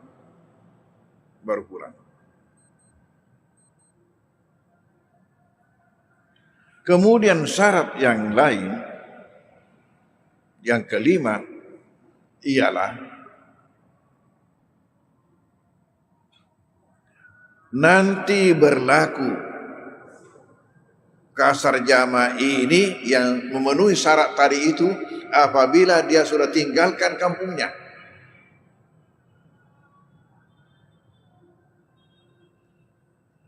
Kalau belum dia tinggalkan kampungnya, belum bisa.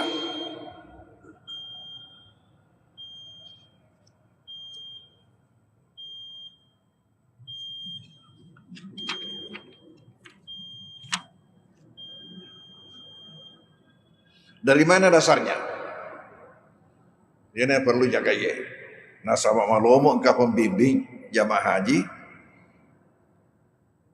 Bara lore ni lo jopa jamaah nak kenapa si jamaah memen ni asarain apa ke jopa? Padahal masih di Makassar. Ini tidak boleh. Kalau umpamanya di Makassar masuk waktu duhur, hanya dia boleh melakukan duhur.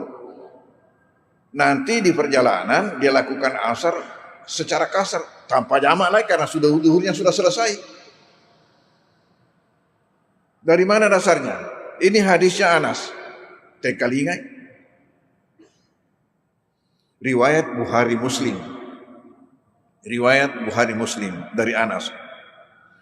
Beliau mengatakan, "Shallaitu ad-duhra ma'an Nabi sallallahu alaihi wasallam bil Madinati arba'an."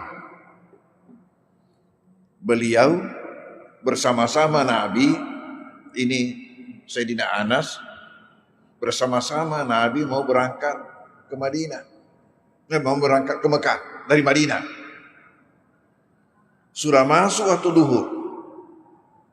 Lalu baginda salat duhur bersama Anas. Ini menurut Anas, saya salat duhur bersama baginda di Madinah 4 rakaat. Tidak dikasar dan tidak dijamak dengan asar. Ini mau berangkat ke Madinah, ke Mekah. Sudah masuk waktu duhur. Hanya salat duhur sempurna. Ini sallaitu ad-duhra. Saya salat duhur ma'an Nabi sallallahu alaihi wasallam dengan Nabi sallallahu alaihi wasallam di Madinah arba'an 4 rakaat. Wal asra, ya. Kemudian dia salat asar bizil Hulaifah di Bir Ali sehingga salat asar rakaat ini 2 rakaat. Jadi kasar. Jadi terpisah. Salat duhurnya dilakukan di kampung sempurna. Nanti setelah keluar dari Madinah tiba di Zulhulaifah, namanya sekarang ini Bir Ali bagi kita, baru salat asar 2 rakaat. Berarti tidak dijamak. Duhurnya sempurna, asarnya kasar. Karena sudah dalam perjalanan.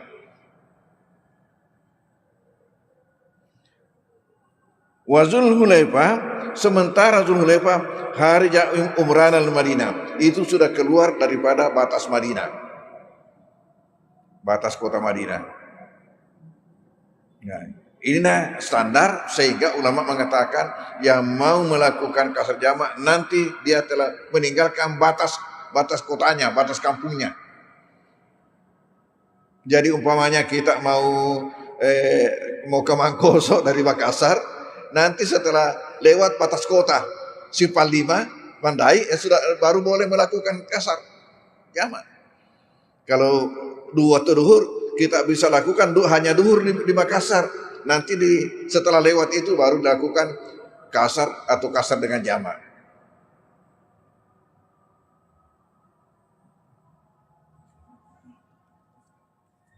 Lalu selanjutnya syarat yang ke-6 dan yang ke-7, insyaallah pengajian yang akan datang kita lanjutkan. Wallahu a'lam bishawab. Bismillahirrahmanirrahim. Sallallahu alaihi wasallam. Allahumma anfa'na bima 'allamtana wa 'allimna ma yanfa'una warzuqna ilman yanfa'una. Allahumma ij'alna minal ladzina yastami'una al-qawla fattabi'una ahsana. Allahumma arinal haqqo haqqan warina ittiba'ah wa arinal batila batilan ijtinabah. Wa sallallahu alaihi wasallam. Alhamdulillah minal Fatihah. A'udzu billahi minasy syaithanir rajim. Bismillahirrahmanirrahim. Walhamdulillahi alamin arrahmanirrahim maliki yaumiddin.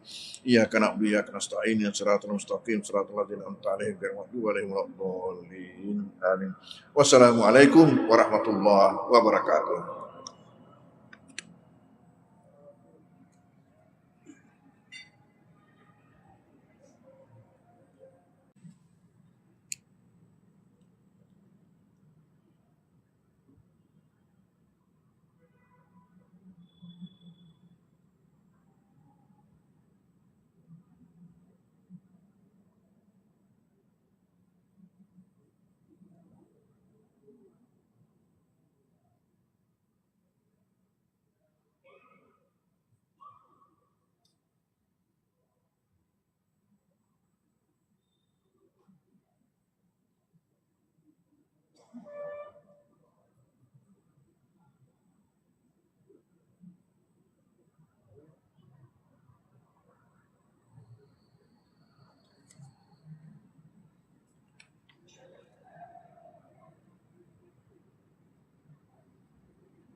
Assalamualaikum warahmatullahi wabarakatuh.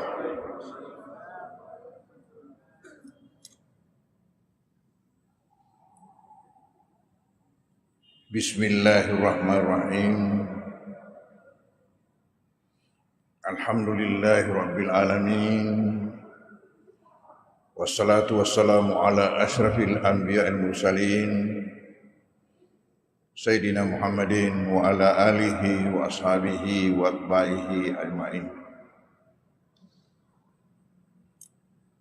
Alhamdulillah, pada malam hari mubarak ini, atas rahmat Allah Subhanahu wa ta'ala, maka pengajian kita ini dapat berlangsung di mana kita sama-sama sempat pula untuk menghadirinya. Alhamdulillah. Bahasan kita malam hari ini adalah lanjutan daripada materi kita tentang salatnya orang musafir.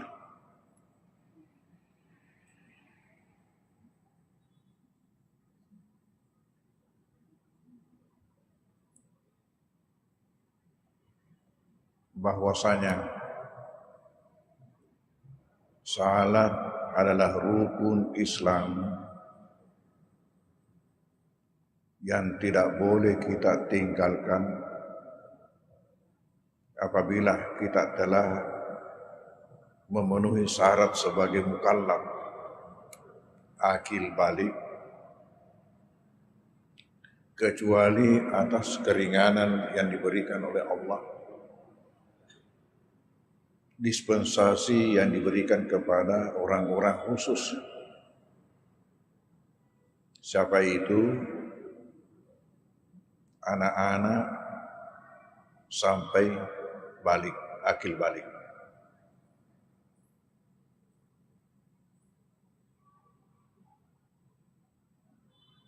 Orang gila, orang yang tidak sadar, sampai siuman.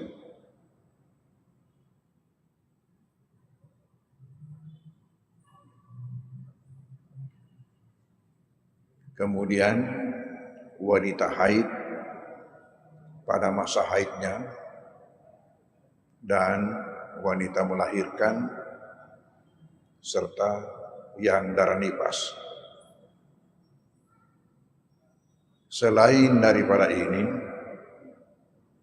manakala ada kesadaran, maka tidak boleh ditinggalkan salat. harus dilakukan. Hanya saja Allah memberikan keringanan-keringanan. Umpamanya bagi orang sakit dan bagi orang musafir. Tetapi tetap wajib dia melaksanakan salat.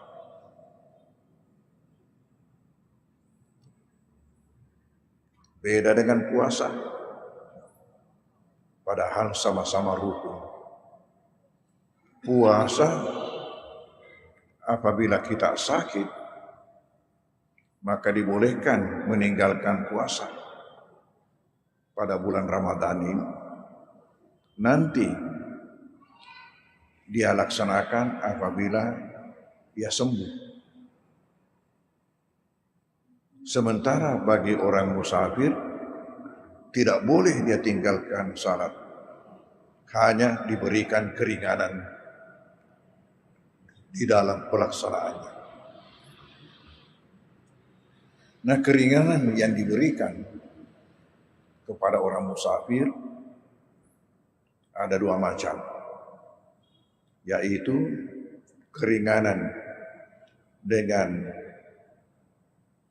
memendekkan salat yang 4 rakaat hanya 2 rakaat. Yang ini namanya qasar. Yang kedua, keringanan dengan mengumpulkan sekaligus melaksanakan duhur dengan asar, maghrib dengan isya, dan ini namanya jamak. Boleh seseorang memilih sesuai dengan kondisinya, boleh dia tetap melaksanakan salat itu sebagaimana ketika ia berada di kampung, yaitu sempurna dan dilaksanakan pada waktunya masing-masing. Boleh juga bagi musafir menjamak antara duhur dengan asar, maghrib dengan isya, tanpa dipendekkan, tanpa dikasar. Boleh juga ia hanya memendekkan, tetapi tetap melakukan pada waktunya masing-masing. Jadi hanya kasar tanpa jamak. Dan yang keempat, boleh dia kasar dan jamak.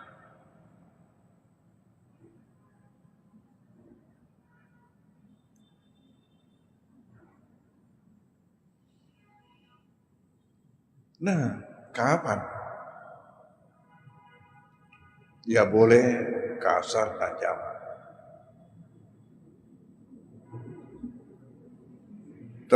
Ternyata hal ini ada 7 pertimbangan. Ada 7 pertimbangan dalam hal untuk melakukan kasar dan jamak. Yang saya baru catat susunannya. Ialah pertama, mau kemana? Karena kalau kita mau bepergian itu pertama, saya mau ke mana? Saya mau ke Balikpapan, saya mau ke Timika, saya mau ke Jakarta, dan sebagainya. Terus itu, mau kemana?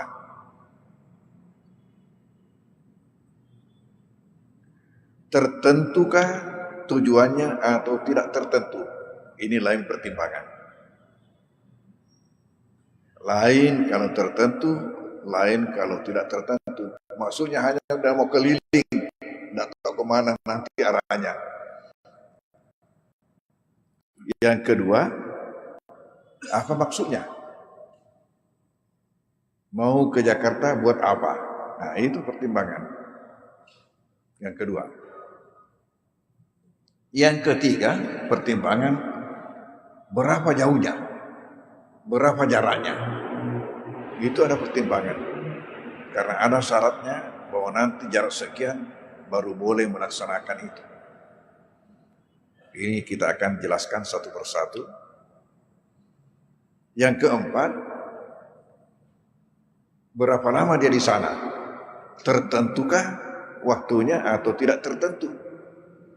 Itu ada pertimbangan. Yang kelima ialah apakah ia sudah meninggalkan kampungnya atau belum. Ini ada pertimbangan.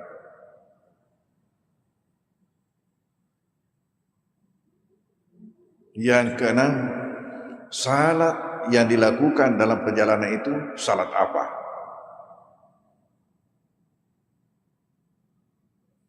Dan yang ketujuh, apakah ia tidak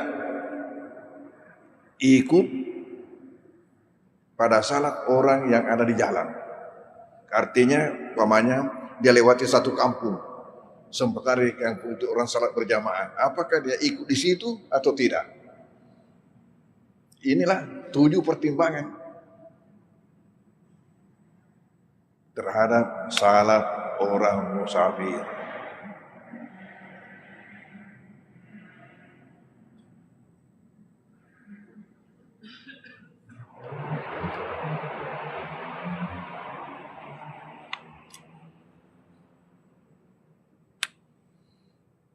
Nah, sekarang kita kembali.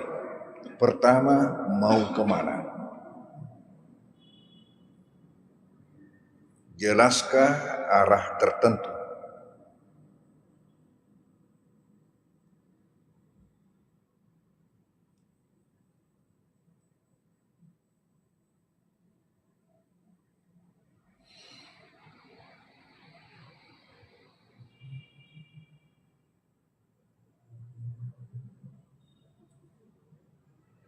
Kalau jelas arahnya tertentu, nanti dilihat apa tujuannya dan berapa caranya.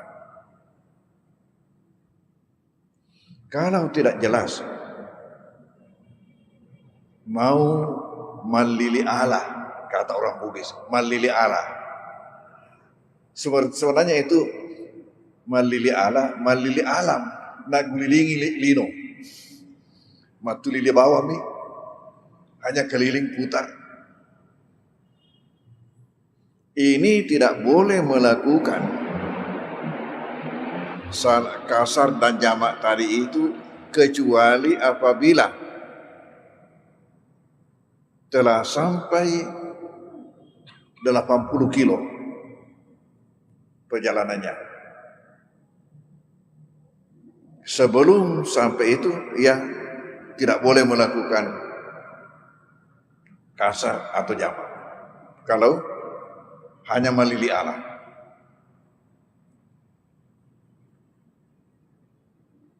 Nah, kalau tertentu tujuannya ke Jakarta, ke Balikpapan, ke Papua, dilihat apakah jaraknya cukup untuk melakukan kasar dan jamak.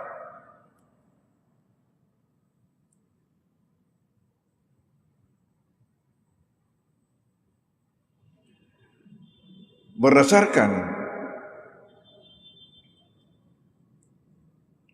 riwayat Ibnu Umar dan Ibnu Abbas radhiyallahu anhuma, dikatakan yaksurane wa iftirani fi arbati burden. Keduanya ini melakukan kasrah dan keduanya tidak puasa dalam perjalanan 4 burd. Ini ukuran Arab. Wahya sitatu asyara farsahan, yaitu 16 farsah. Wa tusawi wahid wa samanin kilometer takriban, yaitu sama dengan kurang lebih 81 kilo. Kalau sekarang ini perhitungan kilometer.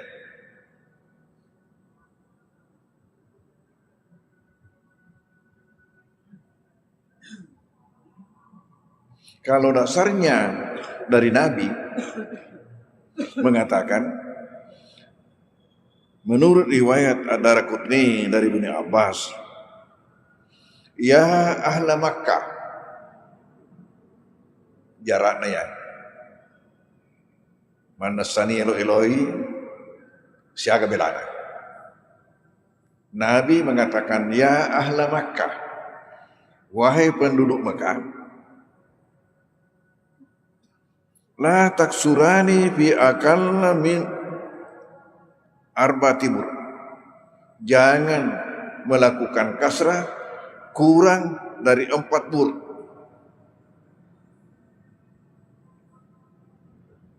Min Makkah ila Asfan. Dari Mekah ke Asfan. Yang tadi itu sekitar 81 kilo. Wahai penduduk Mekah, jangan melakukan kasrah kurang dari 4 bur atau 81 kilo. Sama juga antara Mekah dengan Jeddah. Nah, bagaimana kalau kita ketemukan dalil yang menunjukkan bahwa Nabi melakukan ini sementara kurang dari itu, jarak yang lebih pendek? Jawabannya, kalau memang demikian, sementara beliau ada memusatkan bahwa jangan melakukan ini kurang dari ini, berarti itu adalah kekhususan Nabi yang perlu kita ikuti. Apabila berbeda dilakukan Nabi dengan berbeda yang disuruhkan, yang kita ikuti yang disuruhkan oleh Nabi. Contohnya,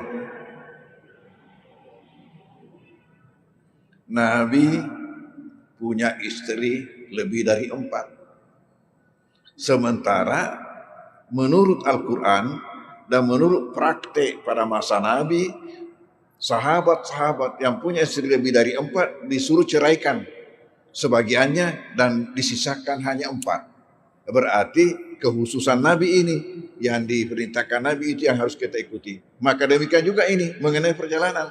Kalau Nabi melakukan perjalanan kurang daripada ini, itu adalah kekhususan beliau.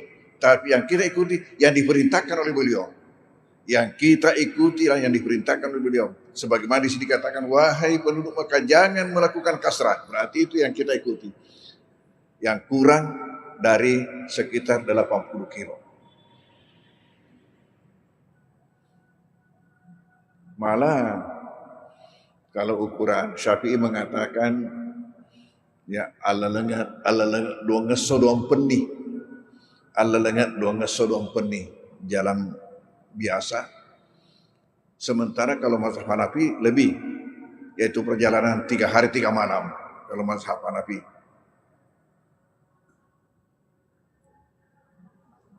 Ini jarak. Nah, macam ini itulah yang boleh melakukan kasrah dan jamak dalam perjalanan. Tertentu tujuannya dan jaraknya mencapai syarat. Syarat itu tadi.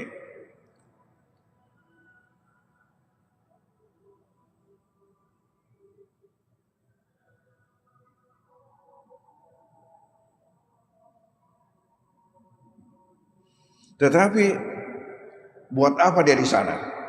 Mau apa? Tujuannya apa? Ini menjadi pertimbangan.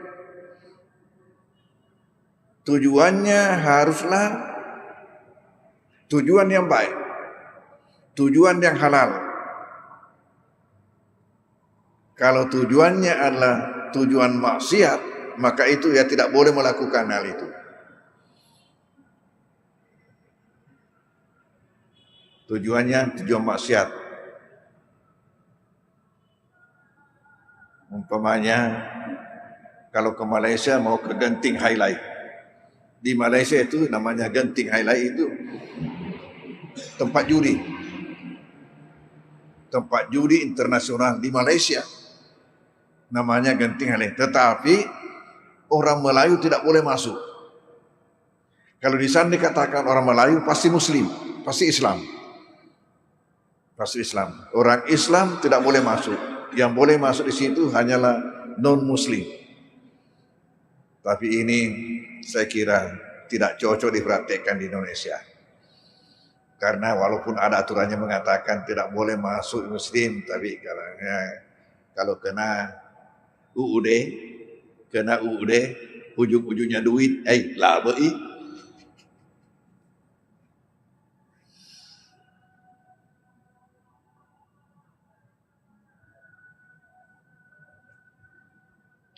gitu, jadi sudah 3. Kemana, jaraknya apa, berapa, tujuannya apa.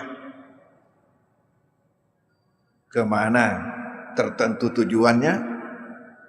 Kalau tertentu tujuannya, kapan nanti dia sudah tinggalkan rumahnya, sudah boleh dilakukan. Kalau jaraknya juga cukup, tadi itu, ya, tertentu tujuannya dan niatnya halal. Sudah 3 syarat.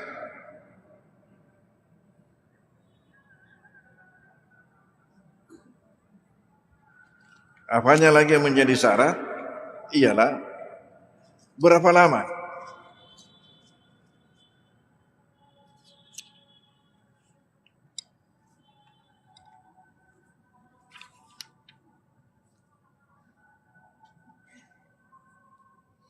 Di sini dikatakan alla yanwil musafir iqamata arba'ati ayyamin ghairi yaumai ad-dukhuli warju fil makani alladhi yusafiru ilaih. Ia tidak berniat untuk tinggal di tempat tujuannya itu 4 hari selain daripada hari kedatangannya dan hari keluarnya. Jadi berarti 6 hari dengan hari kedatangan dan hari keluar. 4 hari di tempat tujuan itu. Kan begini, ada orang pergi ke suatu tempat memang sudah tertentu, saya sekian lama. Sama yang umpamanya kita mau pergi umrah, sudah tahu itu. Kita akan berangkat tanggal sekian, pulang tanggal sekian. Begitu juga kalau kita pergi ke suatu tempat, selain daripada ini, umpamanya ke Papua, ke Timika, atau ke Jayapura, ada kalanya sudah tertentu. Tiketnya sudah, pulang balik tiketnya. Sudah retain.